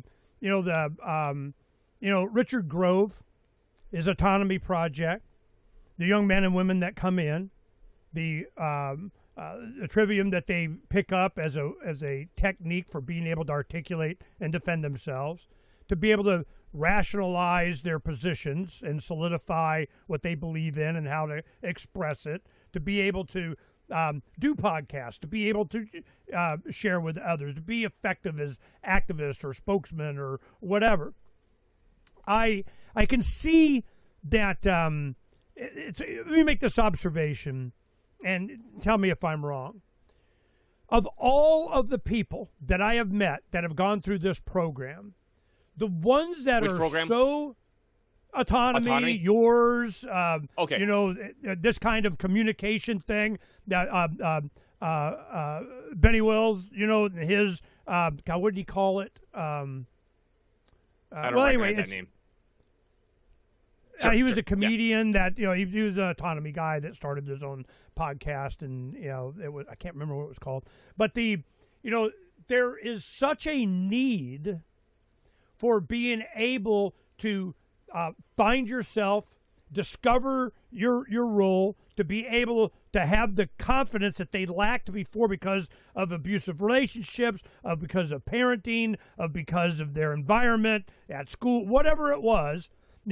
They felt victimized, and they were able to overcome that or gain the confidence to be able to round out their own humanity so that they feel good about themselves, so that they can, once again, they feel that they weren't beaten down on by individuals, government, law enforcement, the court system, white man privilege, they don't respect, lesbians with mustaches enough. I mean, whatever the hell it is that they want to advocate for themselves. And that is a passion. They feel victimized. I've gone through this. There's just like a class of people. And the reason that I'm so sensitive and see that a lot is because of my libertarian activism. In the Libertarian Party, these people are everywhere, They come in, they find their tribe. They wanted to be, as much as they would find in a libertarian official party or libertarian communities, or, it's got the word libertarian on it, they see that their lifestyle or their preferences are tolerated. That they're, you can do what you want with your freedom. You don't have the freedom to do what I tell you. You have the freedom to do whatever the hell you want, as long as you're not bothering me or violating my life, liberty, or pursuit of happiness. I don't give a crap. You can do whatever. Well, then they take that as like a stepping stone for everybody must advocate it. Make them bake the cake for the gay community of whatever. And the libertarians go, no, and it's his business. They can do it. Well, wait a minute. You're tolerant. You got to make them bake the cake. So I've seen these arguments certainly inside libertarian community because everybody's welcome as long as they are for individual rights of whatever. We don't care. The fact that you don't judge someone's personal decisions, all of a sudden they morph it in their head into, therefore you must advocate for it. It's kind of like a 14-year-old boy and a girl smiled at him, and all of a sudden, in his head, within a week, he's stalking her and they're going to get married. I mean, it's just, the mindset driven by testosterone always helps. But so I can see over time, the people that desire are in need of the type of rhetoric, mechanisms, experiences, tactics, methods that you advocate or are sharing with the guys. I can see why it's so popular, because I've seen there is a need for it. You've gone through it and you're sharing. You have other people that have similar stories, I guarantee it. They are in Everybody this has position. A similar story. I've never taught this to anybody who wasn't immediately like, oh my God, let me think of the 13 examples that are coming to my head right now where this personally happened to me. Some more than others. I mean, I'm sensitive to it because I had some experiences, but I'm hoping that my grandkids, a little bit different situation. I mean, we kind of learned from you're always a better grandparent than you were a parent. That's just the way it is. But I can see the influences of trying to, if you have a principle and you go, I mean, how do you rebel against libertarian parents? Be a conservative? I mean, I don't know how that works. But so I can understand the popularity of this because there's a need. My question is, after prefacing that, why is there such a need? Where did it come from? Is it mom, not in the house, got a job? Is it from, parents watching too much television? Is it from bombardment from they, them, those, and the mindset of whatever the hell? Was it mandatory youth indoctrination camps? Was it getting away from the land? Was it what? I mean, what do you think created this market? So ultimately, I don't care. Right? I mean, it's like, okay, someone's got a gun to your face and they're about to shoot you. Do you spend time going, now what was this guy's life like where he made these choices and what really caused him to do this? You don't think that. You think, how do I survive right now? Right? I'm more interested in that conversation of there's the metaphorical gun in your face right now. What do you do about it? But to, I guess, kind of answer this is as old as humans. And what I'd like to get into, at least soon, is drawing the map on which I'm. We got about another half hour. We can get to whatever you want, but go ahead and get to it. Because it's really easy to get lost, not see the forest through the trees, unless I draw this map. I've been giving these examples, which is me zooming in and going, okay, on this part of the map, this happened to me one time, but please don't confuse that for the map. And the argument, but my fundamental argument isn't that, that there's certain people who need this or there's certain people who don't. My argument is this is how human interaction works. This is the map. If you are in a situation where you wish to be more in control of yourself and not have your actions dictated by people manipulating you, you might want to listen to what I have to say, because I think I, A, have a very good way to identify it, and B, some ideas on what to do about it once you have identified it. So the map is, we're going to zoom out a little bit on something that I've mentioned a few times, is the I've talked about like this dominant circuit and this rational circuit. I'm now going to clarify this mysterious other source that I've been alluding to, which is the book Prometheus Rising by Robert Anton Wilson. Now, I need to also preface that I recognize that Robert Anton Wilson had a fancy way of coming up with a form of subjectivism called like quantum logic or whatever, and I completely and utterly reject that, and I don't know if he was intentionally deceiving people or just high on his own farts. I don't know, but I do want to, for people who are familiar with Robert Anton Wilson, just say that I'm disengaging myself from that subjectivist component of his. But the book itself goes over basically identifying the I would say core components of what makes up me. And the book also goes into like these 4 other mystical components that for the sake of this conversation, I'm just not even interested in talking about. But he refers to them as circuits. So I have decided to continue using that term circuit. Let me describe what the 4 basic circuits are. And this is going to be the map on which we're going to understand this game. This is a chessboard on which we understand this game. So all of us, when we interact with each other on 4 basic methods, 4 circuits. They use the term circuit again. The first circuit, fundamentally, we could call something like the biological circuit or the survival circuit or the biosurvival circuit or something along those lines, which is something required for all life to have in order to survive. And this is a very physical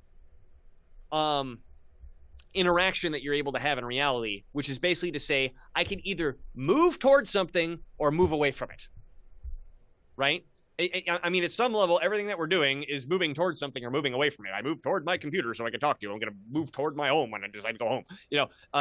I'm going to run away from the lion, or I'm the lion and I'm going to chase the zebra. I'm the baby. I'm going to cry to get mom to come, whatever, right? It's this, I'm a single-celled life form, and I got to swim this way with my flagella, is that what you call the little hair, to get away from the sunlight because it's going to kill me. It's all about survival and being able to move towards something or move away from it.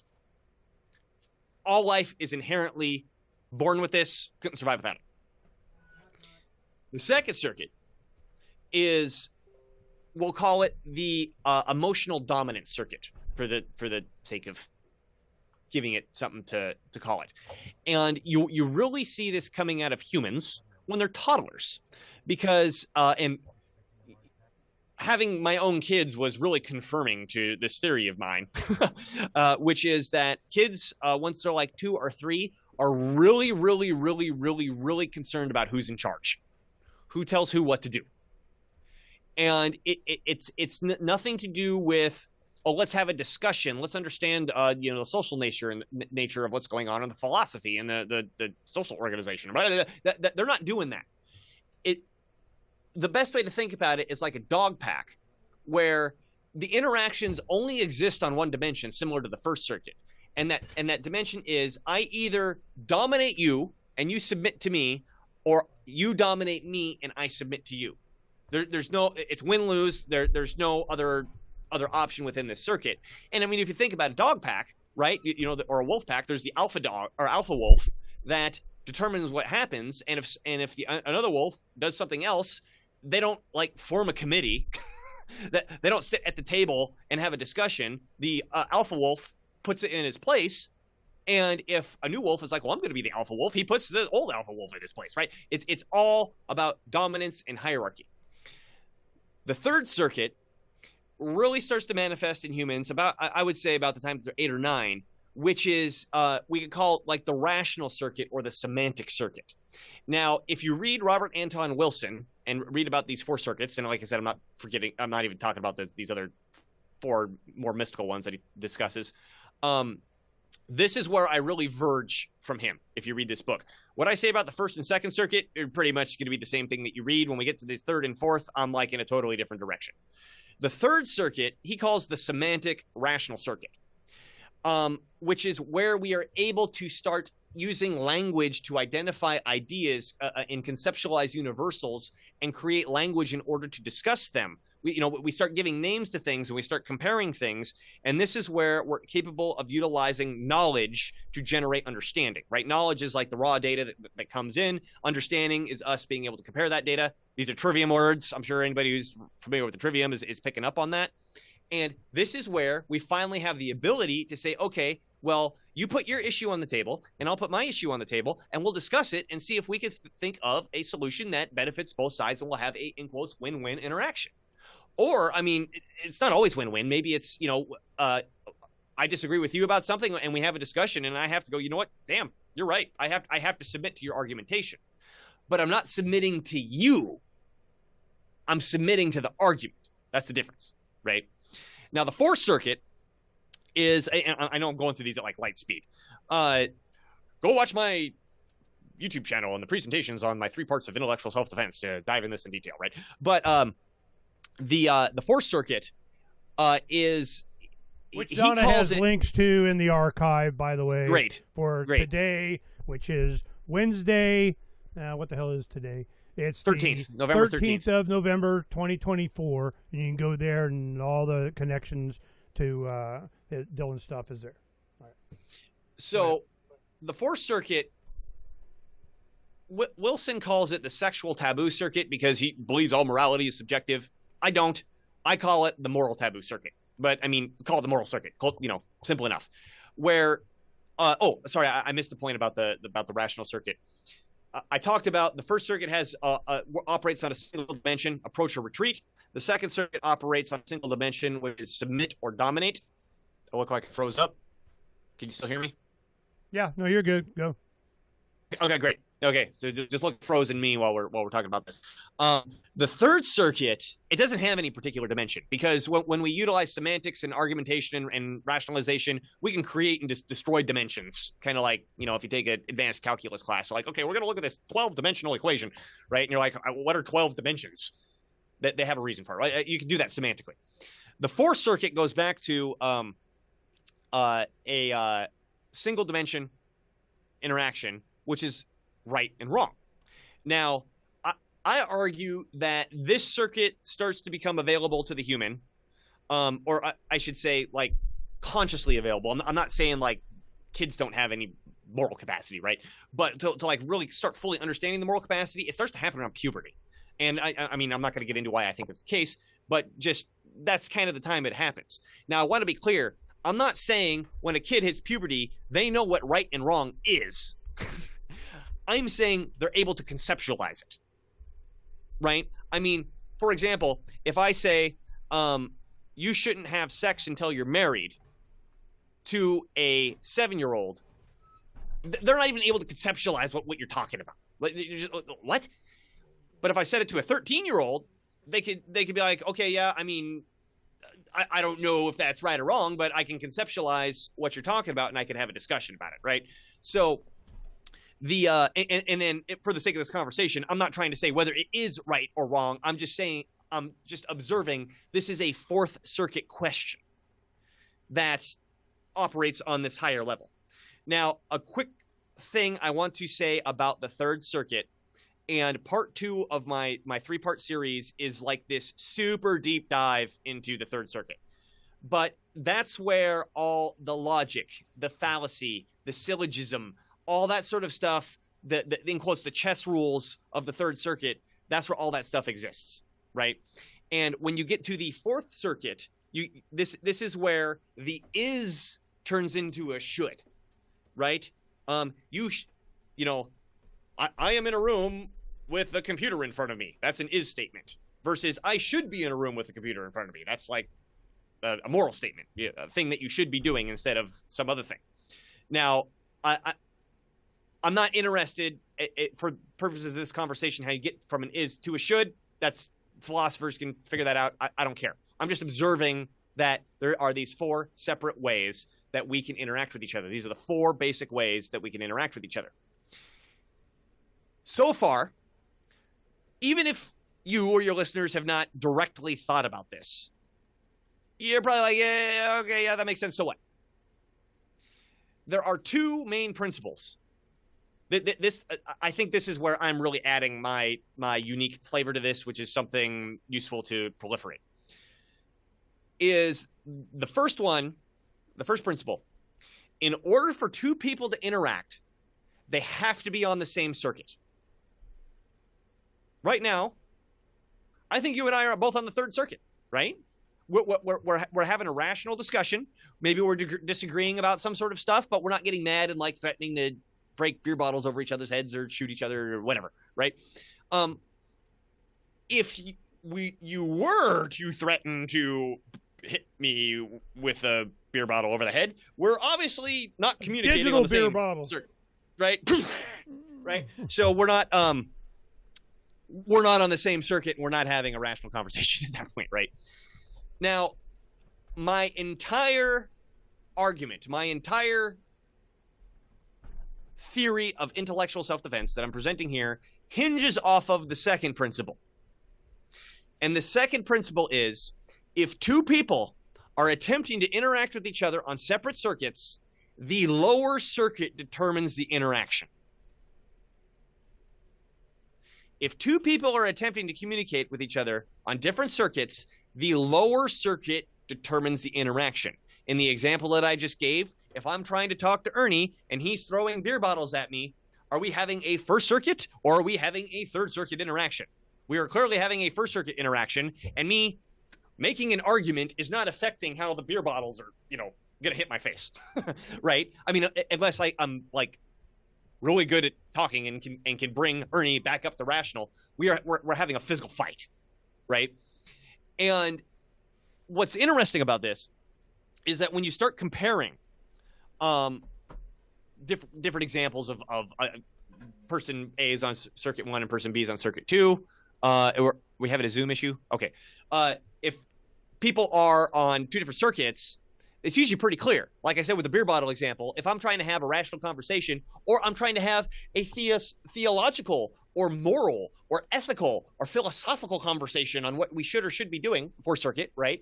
The beer bottle wins. The baseball bat wins. Shooting me with the gun wins, right? That is now the interaction. Same thing if I want to drop down to second circuit and start shouting at Ernie, calling him names, telling him he's an idiot, and he hits me with a baseball bat. Then we're having a first circuit interaction, right? And on a clear level, let's compare circuit 3 or maybe even circuit 4, because they're circuit 3 and circuit 4 are kind of similar. You make arguments with the same style of syllogism. It's just one has is versus the other one has should. I'm trying to make a second or third, a third or fourth circuit argument, and Ernie's just like shouting at me and calling me names. Obviously, we're having a second circuit interaction, and me trying to take the high road, it isn't affecting it. Now, something really interesting happens right on both sides of that line between circuits 2 and 3, or circuits 2 and 4, is because reason, logic, being rational, making arguments is difficult. You have to be trained to know how to do it. You have to open up the trivium and cry to yourself while you're trying to learn this god-awfully boring subject. You have to go to a logic professor who's got a beard that touches the floor and talks in a monotone where you're like, oh my God, how do I pass this class? Right? In order to learn this sort of stuff. I'm being hyperbolic, but you get my point. It's hard. And so most people, not only are they not good at it, most people are like not even really aware of it. Like, on one hand, we do have like this natural instinct to be able to rationalize and be able to figure out what to do. Like, I don't have to have taken a logic course or read the book The Trivium to be like, hey, if my volume's low, I'm not going to be able to hear Ernie, so I better turn my volume up with the volume up key, right? Even idiots can figure that out, right? But in terms of saying, okay, if someone is making an argument that is technically fallacious, and by that I mean there's a fallacy in there somewhere, but it really looks like an argument, that's going to trick a lot of people.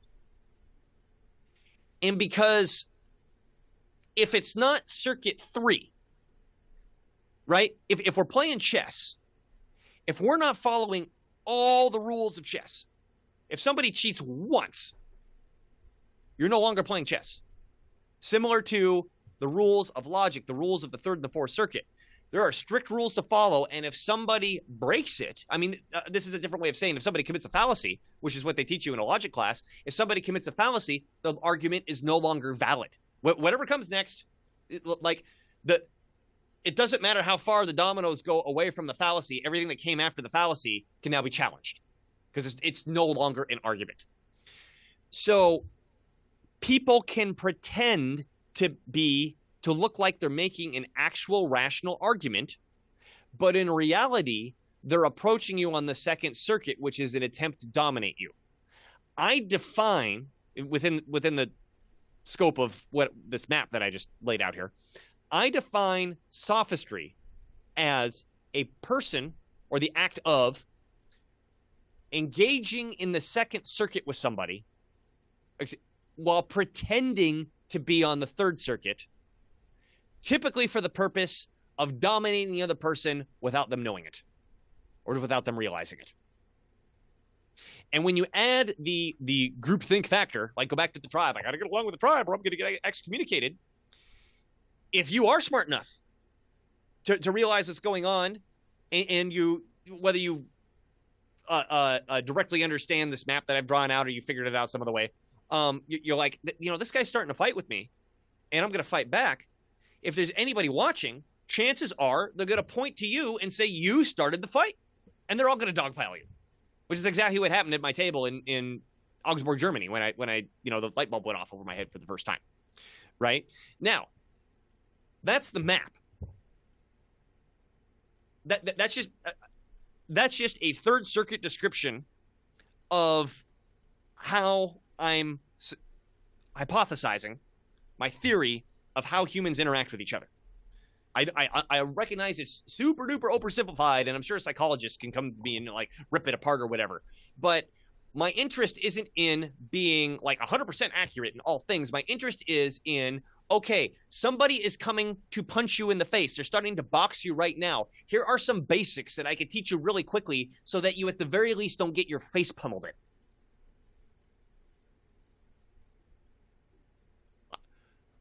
I was in a boxing match last April, and I got pummeled pretty hard. The guy learned better from the teacher than I had. But I really, really want to emphasize that that I'm trying to be as practical as possible here. That, okay, maybe you could poke holes in the theory, but in terms of giving you something to work with now, this is the map of interaction. Now, the next question is, a fourth circuit question is, if that's the map, what should you do on that map? Where should you go on that map? Now we're having a should conversation, which we've been discussing most of this time. But I want to be very, very clear that at the beginning here, there's two parts. First is simply my description of the map, which I will defend. And say, I'm pretty sure this is an accurate description because every time I've modeled my behavior around it, everything seems to work as I predict. And when I tell it to other people, they've come back and report to me the same thing. So a map is not the same as the terrain, but it helps you move around the terrain. That's a Robert Anton Wilson paraphrase right there. Now, I want to separate that from what should you do. My opinion is that anybody, should not allow yourself to be dominated by someone engaging in sophistry. And if you agree with that, I got some tips that I think are useful. But even if you don't agree with it, the map is still the map. Right? Okay, let me go ahead and ask some questions before we wind up here, because I want to make sure people understand, really who's this for. And my question is, you have training that you're providing people, and your 3-part series, which is I think what was prompted you coming on, is that there are people that need these skills that they either didn't pick up, was beaten out of them, they never learned it in school, they weren't taught it by their family. Nobody's taught this. They're young men and women that are just victims of whatever some teacher, coach, employer threw in their head, and this is what you got to do. When they realize something's wrong, or they don't agree with it, or they're coming up with their own facts and experiences, certainly after, I didn't start even thinking that I got a beat on what the hell was really going on until I was probably mid-30s. About 35, I'm going, I'm not kid anymore. Now, I keep calling you kid until you're like 40. Yeah, right. But, I'm right there. Thanks. Just get over it. That's how it's going to be. Yeah. And I want to tell this one story. I got white hair. There's a discussion group that I blogged, been around for decades, and I was the black sheep anarchist libertarian type that you're lucky we're inviting you to be part of our whatever. And one year, it was a decade ago or more, and it was certainly before, it was right during the Ron Paul evolution years, probably between 08 and 12 years there. And they have seasons. They would go from like September to May, take off for the summer, and what'd you do this summer in September? And they have another year of guest speakers and that kind of thing. And they were real adamant about no recording. They didn't want to be on record. They were like, okay. So there was one time, and they were like, oh, Ernie, what do you think? Pie in the sky, libertarian, freedom-oriented, you got to be ruled by the right people and be with the right crowd of being the rulers instead of the ruled, that kind of crap. And I'm going, I'm just waiting for you guys to die off. I go, you guys don't get it. Another 10, 20 years, you're not going to be here, And then it's going to be a new, it's morphing, it's changing. It's, there's an awakening coming. There's circumstances, there's the debt, there's war, there's the realization of, the Federal Reserve and its role. I mean, all this stuff is coming up. And Dr. Paul, during the Levolution, had really made, for the first time in my lifetime, or ever, since its creation, that the Federal Reserve was like an issue. So then young guy, I mean, I'm still probably, at that time, probably still in my 40s or something. And I go, they take the break. It's summer. I come back. It's September. And I come in, and I'm, I'd lost a little bit of weight. I let my beard grow out, and it was gray. I'm, kind of dressed nice. I come in, and everybody was staring at me. And stuff had happened that summer, And they're looking, I'm like, what the hell did I do, man? I used deodorant. I mean, what the hell is going on?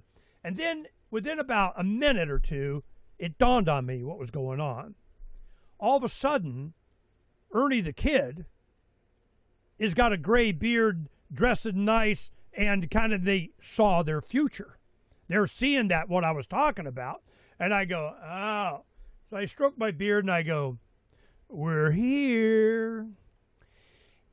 That is exactly what it was. It was them coming to the realization that there was a shift. There's a change. There's something else coming. For you to provide the ability to debate, to hold your ground, to express your opinion amongst these people whose opinion must be expressed and you better listen to it. No, I want to be really clear. Wait, I got to make one correction there. I am not talking about how to debate. I am not talking about how to provide your opinion. I'm talking about how to defend yourself from manipulation. Another step from that could be by how to talking, debate. right? Yeah. By talking, right? No, maybe you got to hit someone in the nose. Okay, I mean, I got a story about that one too. Okay, I want to know what your, I want to know what the goal is. By being able to what? Well, like I said, the goal. Being able to I'll tell you my goal. What is the goal? The goal is, remember what my friends said at the table after they saw me did what I did. They said, you could have moved if you didn't like him. So the question is, in your life, do you move around everybody else? Or do you get people, particularly people who challenge you, to move around you? Now, again, we're into we're into the Fourth Circuit conversation. This is now separate from the map. You can look at the map and come to whatever conclusion you want about what you should do. I'm interested in finding people who are smart, who want to make positive change in the world, who have good ideas, but are spinning their goddamn wheels and they can't figure out, at least, I mean, there's multiple reasons why you might be spinning your wheels, right? But in terms of their interactions with other people, they are spinning their wheels, not knowing why they can't get anywhere.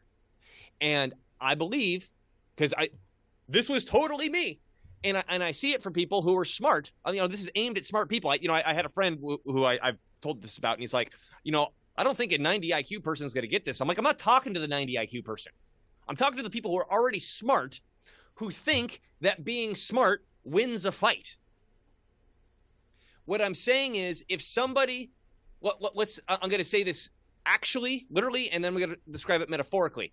If somebody literally comes up to you and starts hitting you, you've got a choice about what to do. Do you sit there and take it? Do you run away? Do you fight back? Now, whether you run away or you fight back, I think that's a personal decision, but I think it's a hard sell to tell someone that you should just sit there and take it. Someone literally beating you up. Taking that exact same idea and applying it to the realm of, we'll call this the dominance, verbal, emotional interaction circuit, the exact same thing applies. Are you going to sit there and take it, or are you going to come up with a solution? That solution could be you're going to challenge them, and maybe even challenge the audience who's watching you after that. The solution could be I'm going to remove myself, because you can either meet the person at the Second Circuit and battle it out. And like I said, in my experience, when someone comes to you as a sophist, if you should go at them a little bit, man, they got somewhere else to be because they did not sign up for that. They are gone. They're going to go find someone else to pick on. Or, I mean, even you could go even lower and go First Circuit, like, I'm going to pop you in the nose. Don't talk to me like that. Now, I'm not suggesting you should do that. But okay, it works. If it's not right? for advocating, okay, all right. Now, yeah. I get to talk. I want to ask questions. I need you to respond, okay? You ready? Okay. We get to have that conversation? All right, here we go. This program, what you offer, what is, I think, important, and as you should market it right now, okay, is for people to what? I need to defend go themselves if they choose to. To what end? Defend what? That's up to them to decide what end. I'm not going to tell them what they should or shouldn't do with their life. What I'm saying is, here's a map of how people interact, and once you understand how people interact, you're probably going to immediately start thinking like, hey, that happened to me, that happened to me, that happened to me, and I've been spinning my wheels and I don't know what to do about it. Well, here's some options that I could help you determine what's going on. Having determined what's going on, you can come up with an appropriate solution to actually deal with it, as opposed to just spinning your wheels and getting pummeled in the face over and over again, metaphorically speaking. Who are these people that see? I understand. I mean, I grew up, redheaded, literally freckle-faced anybody. kids. Yeah, so I'm like, I have my share of adversity, but it's before ginger was cool, But I'm wanting to know what the audience, and I've met a lot of people that are in need of such things, but I've gotten to the point that I'm able to express myself. I'm able to and probably too much so that if I'm there, I'm either being asked questions or asking questions, or I'm part of the main conversation, probably more than, as I get older than I'd like to be. Can I just sit back here and listen for a little while, But I'm wondering who this is for. Those that what? I'll repeat what I said earlier. Those who are smart, who want to create positive change in the world, who feel that they are spinning their wheels because they feel that they're getting manipulated in their personal interactions. Because what? Well, because they aren't witty or quick, to come up with a response, because their mind works a little bit slower, because, it's like you look at Elon Musk. I guess I don't understand the question. You look at Elon Musk, and Elon Musk is always very halting in his speech. I'll ask him, he goes, yeah. Well, yeah. Is he processing? Is he thinking? If somebody was less respectful of giving him time, would they just talk over him a lot, or some people like that? Or is it some people that, they haven't really had clearly defined argument to begin with, so you're better off just to listen, shut up? Or is it someone that's just, the wrong style? They raise their voice. It's like between husbands and wives. It's like when my wife starts in, well, why did you? Whoa, man! I'm already not even want to listen to that. I don't know what the hell you're going to say or talk about, but I've already shut down because what the heck are you doing? So I'm wondering, is this marriage counseling? Is it for teenagers? You say it's for anybody. Anybody that what? Anybody that doesn't want to get pushed around and manipulated. I feel like I'm answering your question, and you keep telling me I'm not answering your question. I'm confused. You're not answering the question. That doesn't want to be pushed around. Pushed around by, big tech, by pushed around on their television screen show options. They'll be manipulated by, parents or family, manipulated by your boss, your pastor. Let me see if I can answer the question this way. Literally anything. But an emphasis that I've been making throughout this conversation we've been having is two-way is interaction. That people have a tendency to jump to the TV, to the commercials, to the politicians, to what's happening in the Libertarian Party, or what's happening in Elon Musk, whatever. Yes, it applies to all of that. However, Elon Musk is not here right now bullying me. Right? So it's the people in my immediate online life or in-face personal interactions. It's to advocate for yourself in personal interactions. Well, if you want to advocate for yourself, sometimes maybe the best decision is just to disengage. One of the big things that I did in my life is like I don't participate in Facebook or anything like that anymore. I'm like, there's no winning in this. It's just dumb stuff going back and forth.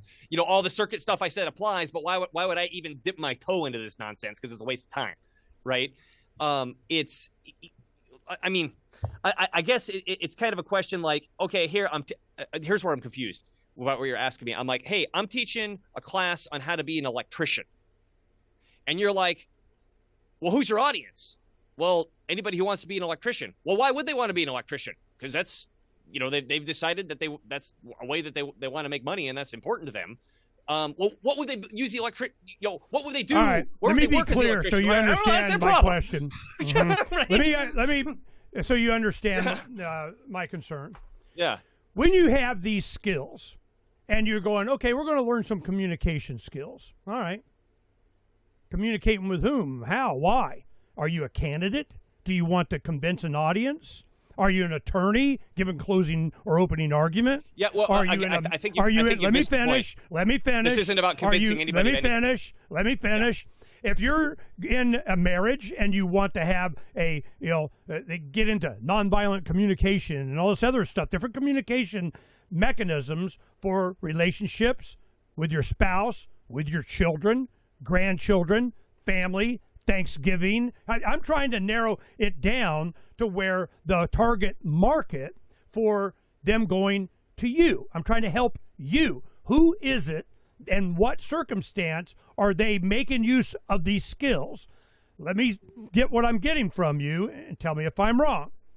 It was with people that are being taken advantage of, beaten up, target of humiliation, attacked at whatever circumstance, physical presence with other people sitting at the table, in groups, privately, whatever, when you're interfacing, certainly with an audience, in a live situation, here are some tactics to help you recognize what role you're in this conversation, shift it to your advantage, and be able to articulate your position well enough so that you're not the bitch all the time.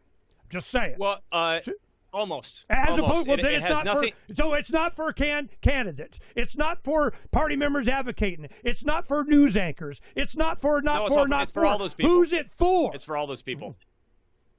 It's well, for everybody. then they're not in live interaction. You know, I've just got somebody yelling at me, you know, on the boob tube. So this is a conversational tactic. This is a conversational awareness No, it could be a written skills. tactic too. It could be a written tactic. Remember, Well, it's I'm personal trying to interaction. distill this down for the conversation, right? And Please. my premise, I said this earlier, was that let's learn how to cut a board before we figure out how to build a house. And cutting a board is let's define the map and then start with the most immediate interactions that people have. We can now turn around. I mean, we really got to get into part 3, which I haven't touched on at all in this conversation. Do it real quick. We're we really over got to get time to part here, so 3 go to ahead. say, hold on. Go part 3. To get Do it. into, okay, how does this apply philosophically? How does this apply politically? How does this apply socially? Excuse me. Where to the point of, okay, I have to decide whether or not I'm going to become a blue-haired freak. Is this inherently contradictory? Because if it's inherently contradictory, this isn't an argument. This is fighting. Now, if I like that, okay, well, I guess I like that because I want to dominate people, and that's what I want to do. But I want to find the people who don't like that, probably have been on the receiving end of it. I mean, that's the motivating factor. And say, look, this is the map so you understand what's going on. And if you decide that you want to change things, here are some ideas that can help your basically social position. Now, after that, if you want to turn around and make a great argument, that's great. But I'm not showing you how to make a great argument in this. That's take a debate class or something. This is about identifying the nature of the interaction and being able to say, okay, how do I get on the right level, the right circuit, so I'm actually engaging with the other person? Because more often than not, people are manipulative to you. You don't understand it, and you've just get knocked down the social ladder, and you didn't even realize it. So if that's something that interests you, then I think it's pretty cool. I've gotten some feedback that it's pretty cool. I could be wrong. Everybody, please, if you want to watch it and be like, Dylan, you're a complete idiot. This doesn't make any sense. Please tell me. But I think I've discovered the missing component of the intellectual self-defense conversation, which is once you've identified the fallacy, what do you do about it?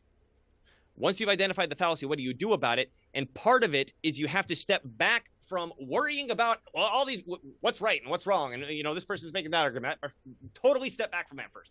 You can dive into it later, but totally step back from that and say, okay, in my immediate presence, can I figure out how to apply this? And maybe I want to run for Congress or I want to run for an elected position. And then I recognize, hey, people aren't convinced by rational arguments very well. They're convinced by stupid little memes and making sure I look like the alpha in any given situation. Like I'm Trump and I'm going to, they call all my supporters garbage. So I'm going to put on a yellow vest and drive a garbage truck and own it.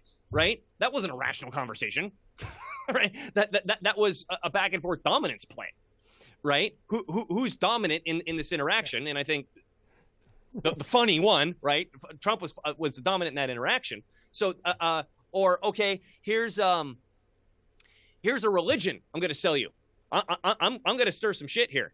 Okay, I'm going to sell you on a Christian religion, which promotes the rapture, which is to say, if you're not saved by 2:00 today, we're all, everybody who's saved is going to be beamed off, and you're going to be left on here to deal with the 1,000 years of war, 7 or whatever the hell it is, of nuclear war that's going to happen because you weren't right with Jesus. And what that turns out to be is an appeal to intention, which is a way that people remove they think they're removing their responsibility so they can manipulate others or have a lifestyle where they don't take care of themselves. And they say, yo, why should you go to college? Not the college is a place you should go, but this is what my grandpa, who believed in this sort of stuff, used to tell me. Wait, why bother going to college? Because the rapture's going to happen by 2 o'clock this afternoon. Why bother doing this? Why bother doing that? And then he didn't take care of himself. He died. He made himself an overweight diabetic. And when I ever tried to broach the subject of, grandpa, maybe you should start taking care of yourself. Oh, you just want to live forever. The rapture idea, at least I know there's like 3 different versions of understanding it, but the idea that I put forward is it's an appeal to intention to alleviate someone's personal responsibility, which is a way of manipulating other people, right? This totally applies to the greater scheme of understanding how to, political ideas, philosophical ideas, religious ideas, whatever. But if you don't understand, I call it these 4 circuits, right? I mean, forget that language, throw it out. If you don't understand the part of the map where the win-lose interaction beats the win-win interaction, and you can pretend to be win-win and in reality be win-lose, then you're just at the mercy of all the shit flying at you. And everybody always, when I have these conversations, everybody wants to jump to the political, philosophical stuff, which is valid, but you got to learn. I mean, what's the damn adage? You got to learn how to swing a hammer before you can build a house or whatever it is, right? We really got to bring it down to the personal interactions you have in order to actually understand it and to be able to use it. Now, who's the target audience? Whoever is just interested in what I just said. I don't know. I think I got a cool idea.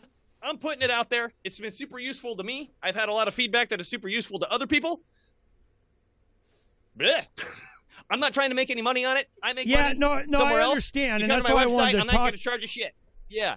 That's why I wanted to talk to you, because it was so impactful over the years that you and I have, done. This has been, a couple of years. We've done a couple of shows, and I'm really interested in the audience. That's why I keep saying that. I'm going, okay, who is this for? Well, everybody. Well, some more than others, and it's been.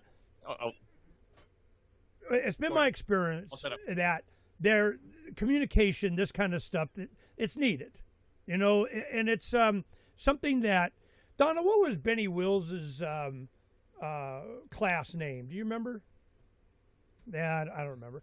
But I can see this as a powerful tool that is available for people now that we have the internet. This is stuff that you're not getting in school. They're not getting from, unless you got a uncle, a family member, or something that, your just life experiences brings up the ability for you to be able to communicate and advocate for yourself.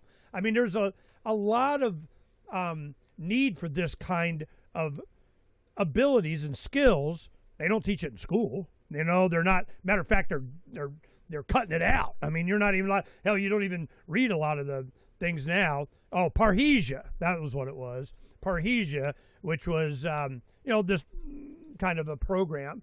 But it was amazing that you have so many people that are participating because they need to. A lot of people either don't need to, or they don't think they need to, and they're just roadkill. They're victim to whatever is being propagated by big tech on behalf of they, them, those. So they want a justification for why they do nothing to defend themselves. And they'll take the path of least resistance if they can. So and some people just aren't.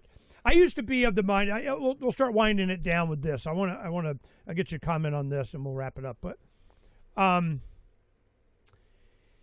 for me, I used to think that if everybody just knew what I knew, and that's how I became an activist and party officer and talk show host and a publisher and all that kind of stuff. And I've never really big on how big my audience is, or I'm willing to sacrifice my principles so YouTube will love me and big tech and all that kind of crap. But I was really looking for having an influence on the influential, to be able to go out like you're talking about and make sure people have the skills. Well, I want them to have the awareness of the truth, uncovering the secrets and exposing the lies.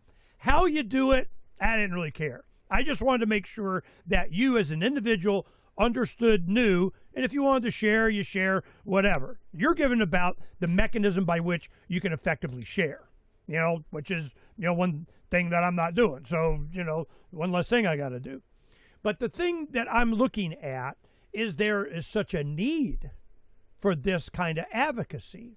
And we saw it certainly through the lockdown and parents going to their school board and people wanting to participate in actual electoral politics, and you're not allowed, you didn't do it right, and stroke dash, you're excommunicated and canceled from whatever the hell.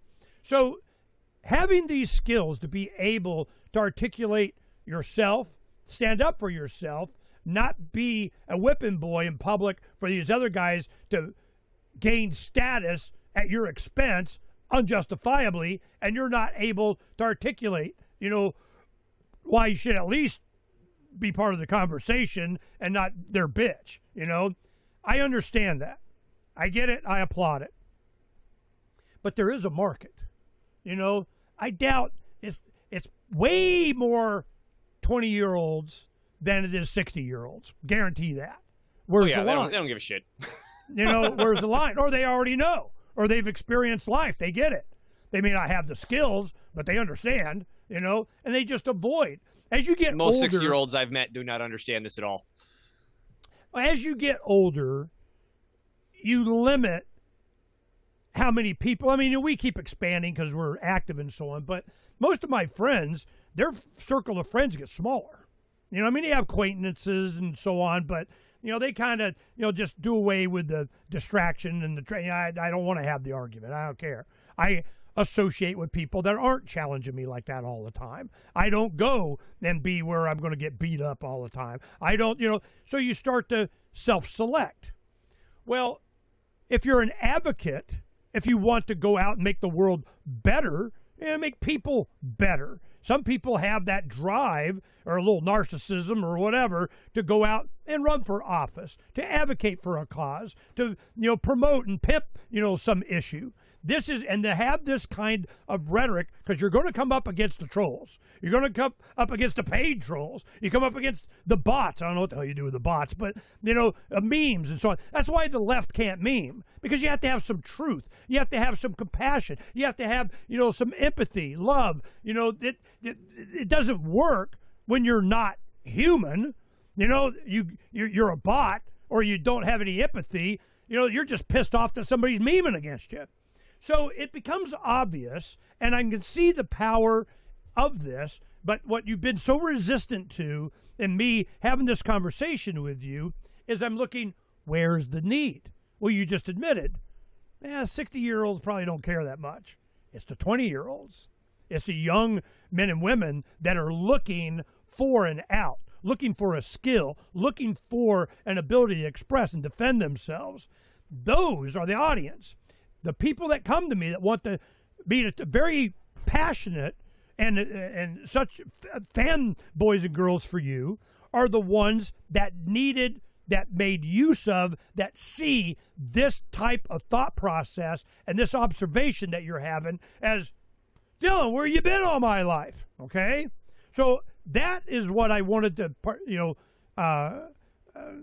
kind of share with the audience, is that if you feel that you haven't been taken seriously, that you're always the example, that you're the one that's being bullied intellectually in front of people, having to, there's some skills, there's something that you can do that will make you not feel insecure about your position, to give you some fire and skills to be able to advocate.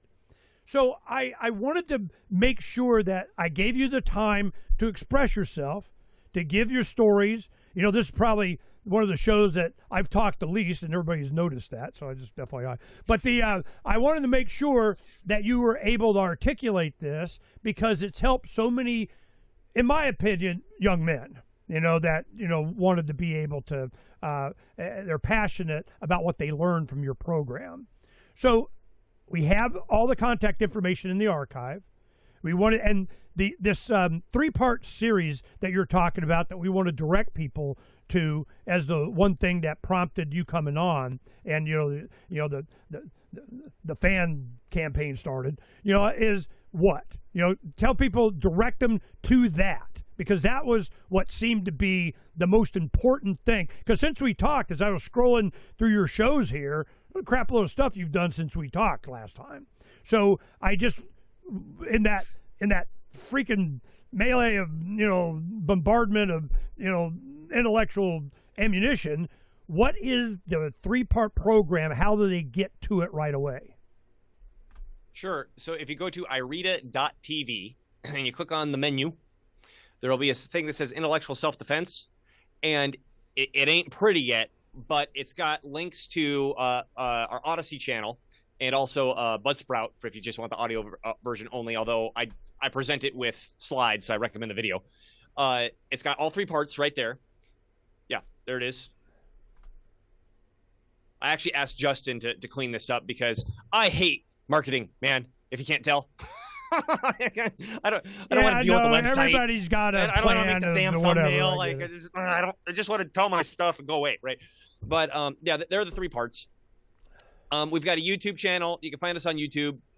If you look up Intellectual Self-Defense, or you look up Ireta TV, Intellectual Self-Defense, these will pop up. We're on Rumble. We're on BitChute. And then Buzzsprout puts us all over various podcasting networks. I don't even know what they all are. But I think in terms of memory, if you go to Ireta, IRIDA.TV, and go to the Intellectual Self-Defense link under the menu, you'll find all 3 of them. And just as a brief description of why I have this broken into 3 parts, and each part is about 2 hours long, roughly speaking, is the first part is the 4 circuits of human interaction, which is, I went over that here, which is basically drawing the map that we're going to be playing this game on. The second part is called the line of reason, which is honestly my most practical and least boring distillation that I could possibly muster of the trivium. Like, if you're not going to read the book and go through a formal logic class, what is the bare bones I can give you so you can walk away with something? And fundamentally, that's about how do we identify exactly where manipulation starts and where manipulation stops. The third part is called the chain of responsibility. In my personal opinion, that's my favorite part, where this really turns into something dynamic that is geared toward how do we identify manipulation as fast as humanly possible. Because once you identify it, then you can start deciding what you're going to do about it. But the chain of responsibility really starts looking into philosophical concepts, and I do my best to avoid philosophical terminology. I really, really try to make this not boring, because a lot of people, you say philosophy and they already start doing this, right? I try really, really hard to avoid that. But going into philosophical concepts that are spoken of on the conversational level without people realizing it, and learning how to identify them to know quickly that this person is actually trying to manipulate you. And then there's a little discussion at the end of strategy of, okay, you've identified that you've been manipulated. What do you do? That's not something I can really teach in a video. I mean, I can allude to it, but it's like a martial art, right? Where you've got to actually get into the dojo or the gym and practice it. You're not going to learn it from a book. You're not going to learn it from a video. You can watch a video and then go try it out. But if you're not trying it out, it's just a waste of time. So that's the meat and potatoes. And the goal was, it ended up being a little bit more than 6 hours. Instead of you taking a month of study to walk away understanding the trivium and then not knowing what to do with it, that in 6 hours I can give you the 20% of the rules so you can play 80% of the game. Okay, let me thank you for that. Yeah. Got a good commercial, how to get to it and everything. But I got a question. Why? What prompted you to do this?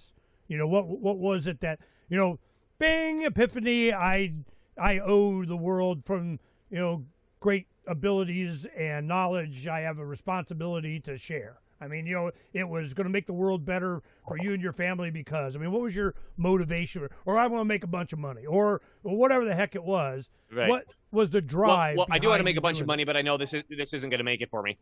Right. Rarely. Right. I'm taking care of money doing other stuff. But do I have enough time to tell another story? Yeah, we got time. I got stuff I got to do, but you're so persuasive and manipulating of my time that I'm going to allow you to do it. That's right. Damn straight. Maybe you should take my course and learn how to fight back. Damn straight. I'm such a victim. All right, go. One more story. So I mentioned that, I really had the drive to figure this out because of my family situation, right? And that was mixed in with, I started learning about intellectual self-defense from Peace Revolution podcast. And then there was this other weird source called Prometheus Rising from Robert Anton Wilson that talked about these circuits. And I am someone, it took me a while to realize that I am obsessed with finding patterns. I'm just completely obsessed with finding patterns. And to my surprise, not everybody is like that. Right? So it took me a while to realize that there's a little bit of uniqueness of my obsession with finding patterns. But as I started putting these patterns together and realized that these patterns actually told a coherent story, and I was sitting there, I've written a lot of this down, right? I'm sitting there looking at like, what did I just make? Whoa. And then I think this is cool, but I need some outside validation for someone to tell me whether this is cool or not, right? Is this as cool as I think it is? So I started telling it to other people, and at first I wasn't communicating it very well, and they didn't really get it. But when it started to click for them, I started getting this feedback of like, oh my, I am seeing the world totally differently. Whoa, Dylan, you're onto something. And then I wouldn't talk to anybody for a while, and I'd start questioning myself, is this really that cool? I mean, I don't know. And for a while, I was listening to Stefan Molyneux from Free Domain Radio, like his shows and his call-in shows too, right? So I don't know if you've ever spent any time. I'm sure you know who I'm talking about, right? Yeah, no, I know Stefan. Yeah. So I'm listening to his call-in shows, and his call-in shows are great. And honestly, listening to a lot of Steph was very helpful in me putting this together. Not because Steph articulates any of it, but he does it. He is awesome at doing what I'm talking about, even if he doesn't know anything about what I'm saying about circuits or otherwise, right? But I had a job delivering pizzas back before I had a smartphone. So I was using an MP3 player, listening to podcasts while I'm driving around delivering pizzas. And I'm listening to the Free Domain Radio call-in show. And I bet you could look it up because I remember the dude who called in, his name was Fritz. I bet you can go to the Free Domain website and find this call-in show by searching for Fritz. And I don't even remember what Fritz brought up, what the topic of the show was. But I was able to determine in like 2 minutes that Fritz was being manipulative. And that Steph was being incredibly patient with him. And because this is back, waiting for the zinger. From me or from Steph? No, Steph. He was waiting for the zinger. Oh yeah, exactly. I'm waiting for the zinger. I'm like, pin this guy. Like, take him out. Like, can we move on to the next caller? I'm so done with this dude. Right? Take him out. And it was like 45 minutes before Steph finally, lost his patience and took him out and moved on to the next caller. And, I really wanted to skip, but, I had an MP3 player that was like this big and I'm driving. So, it's a 5-hour call-in show. I can't like scroll and just skip him. Right. So I'm just having to listen to this thing. And and he finally went on to the next caller. And I was like, oh, thank you. That was over. And I thought that was the end of it. But to my surprise, Steph received such a massive blowback from that show of people criticizing him for being rude and mean that he had to do a follow-up show explaining this is what happened in the conversation and why I acted the way I did. And I'm like, wait a minute. The people who regularly listen to Stefan Molyneux are people who are at the very least quasi-interested in understanding how to make a valid argument and determining truth from falsehood or whatever. A massive number of those people after 45 minutes still thought that Steph was picking on him at the end of 45 minutes, but I figured it out in 2. And while this was happening, I had a friend come over who also listens to Steph, who is very smart and who I've expressed these ideas to before, say, man, I thought Steph was super rude in that. I couldn't believe what was going on. And I'm like, you didn't see it either? I mean, I was just stunned. See what? What? The fact that Fritz was being manipulative right from the beginning. Don't ask me the details. I don't remember what Fritz was talking about. Yeah. I just remember being like, oh my God, this guy is such a manipulative dick. Steph, I know you know it. Get rid of him. Move on to the next caller. This is killing me, right? And it took him 45 minutes before he switched modes and was like, okay, I'm going to start dealing with you the way that you're dealing with me. And I'm going to point out how and why. And I'm like, what magic ability did I have that I was able to spot what was going on, but nobody else was? I'm glad you've been sharing. I've had my experiences with Steph. I've known Stefan for a while. And he and I debated at PorkFest one time, a couple times, but once it was on religion. Sure. And boy, he definitely has an opinion about that. You're too stupid to be a libertarian if you believe in the fairy godmother. I mean, that kind of thing. And right. In my advocacy, I'm like telling libertarians not to look for truth in a spiritual thing. One, telling libertarians not to look anywhere is just a dumb idea to begin with. But so it was an interesting conversation.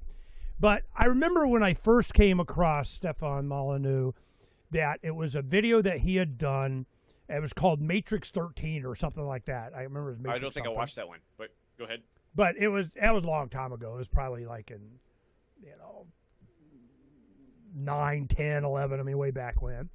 And it was about, the main point that he was making, the graphics on the screen, is that freedom is its own problem because it produces such wealth that somebody wants to have a government to extract their cut of the wealth from being free.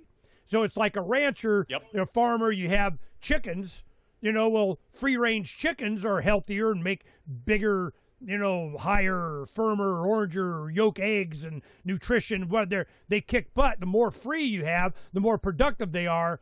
But in the end, they wind up in the chicken McNugget box, So it was that realization was, put a soft spot in my heart for him. And I'm like, yeah, well, he said, that was an excellent observation.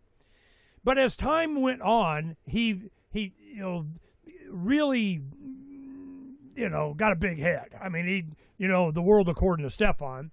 And so he got a lot of criticism, from that and the way he communicated and my way, highway kind of deal.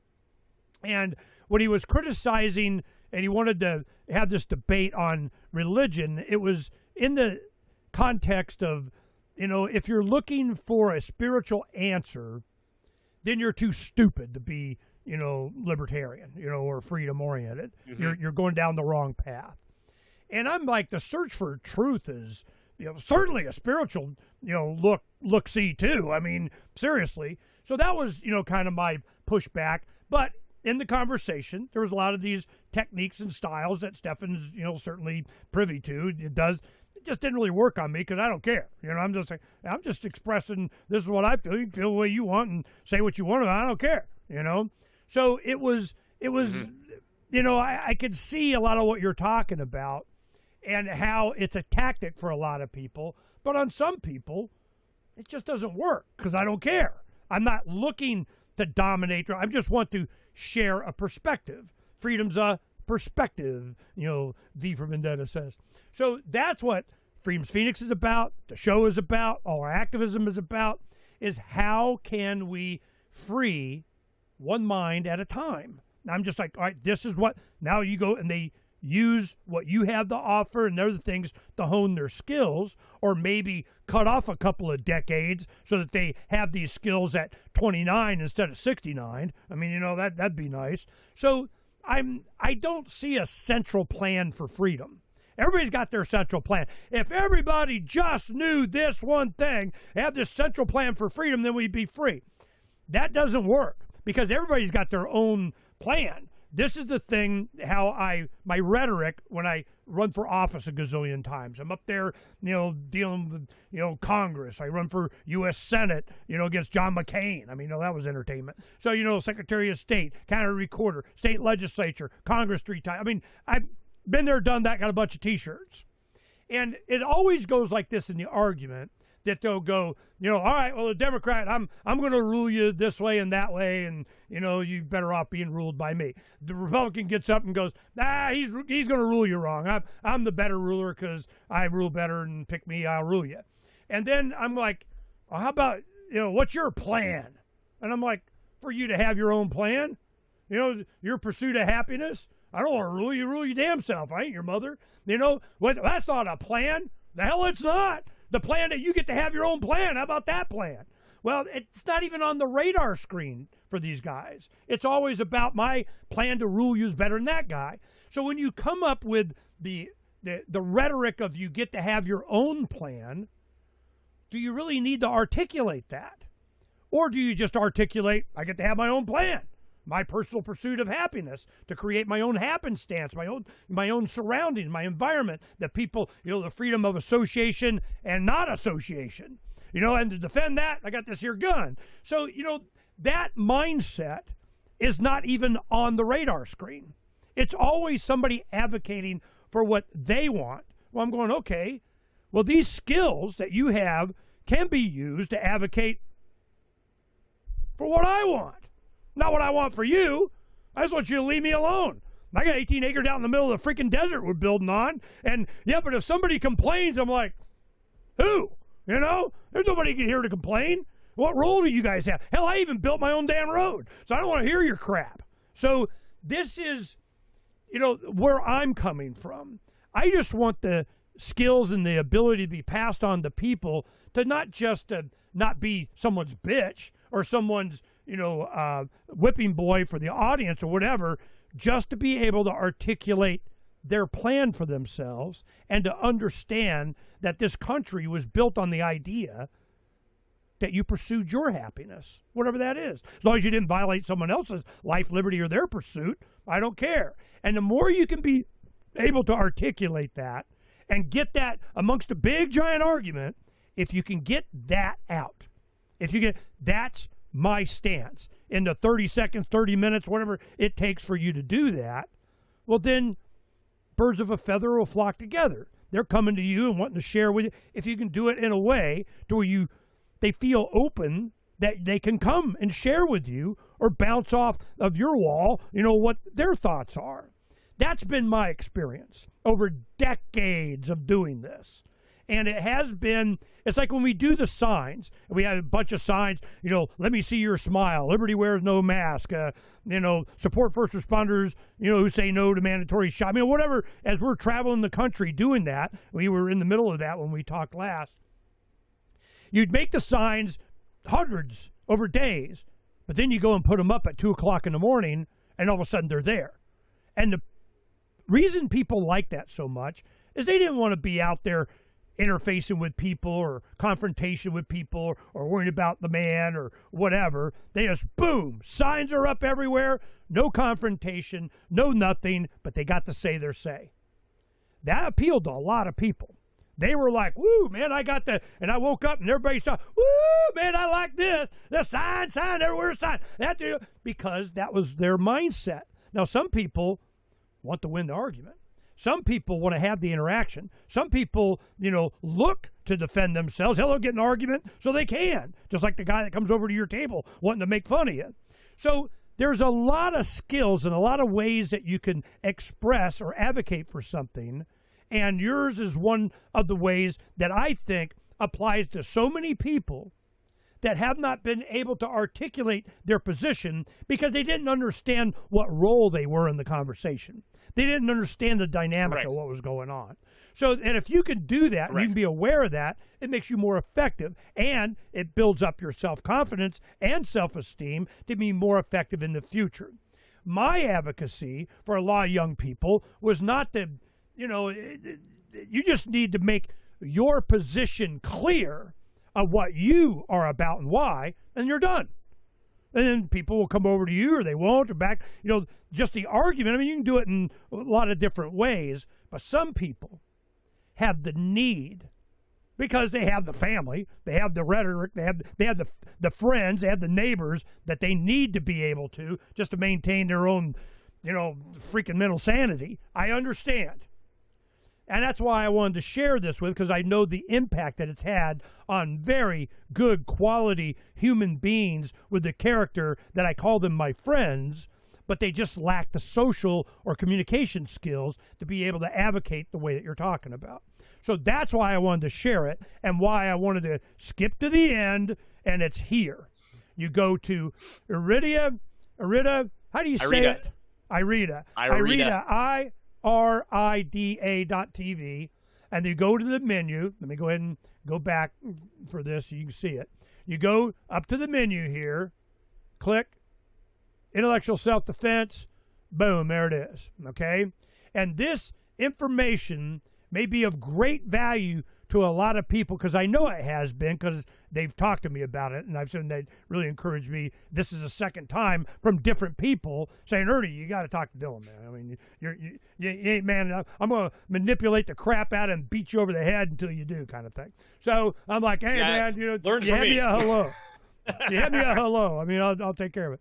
So this is, I know it's important for a lot of people, and, and maybe there's some more than others, but we all need to be able to advocate for ourselves, even if you don't know what to advocate for, or you don't know, or you're inexperienced and you're uninformed. But the skills are still there. Then when you found out you're wrong, you need to go, yeah, I was wrong on that, and start over. But this is a powerful tool. I want to make sure people know about it. I'm very appreciative of your passion and what you've learned, because at your age in late 30s, I remember them days. I remember how if everybody just know this, they'd be so much better off. Well, you advocate for it, and you have me helping. So thanks for coming on. I give you the final word, and then we got to go, man. Do it.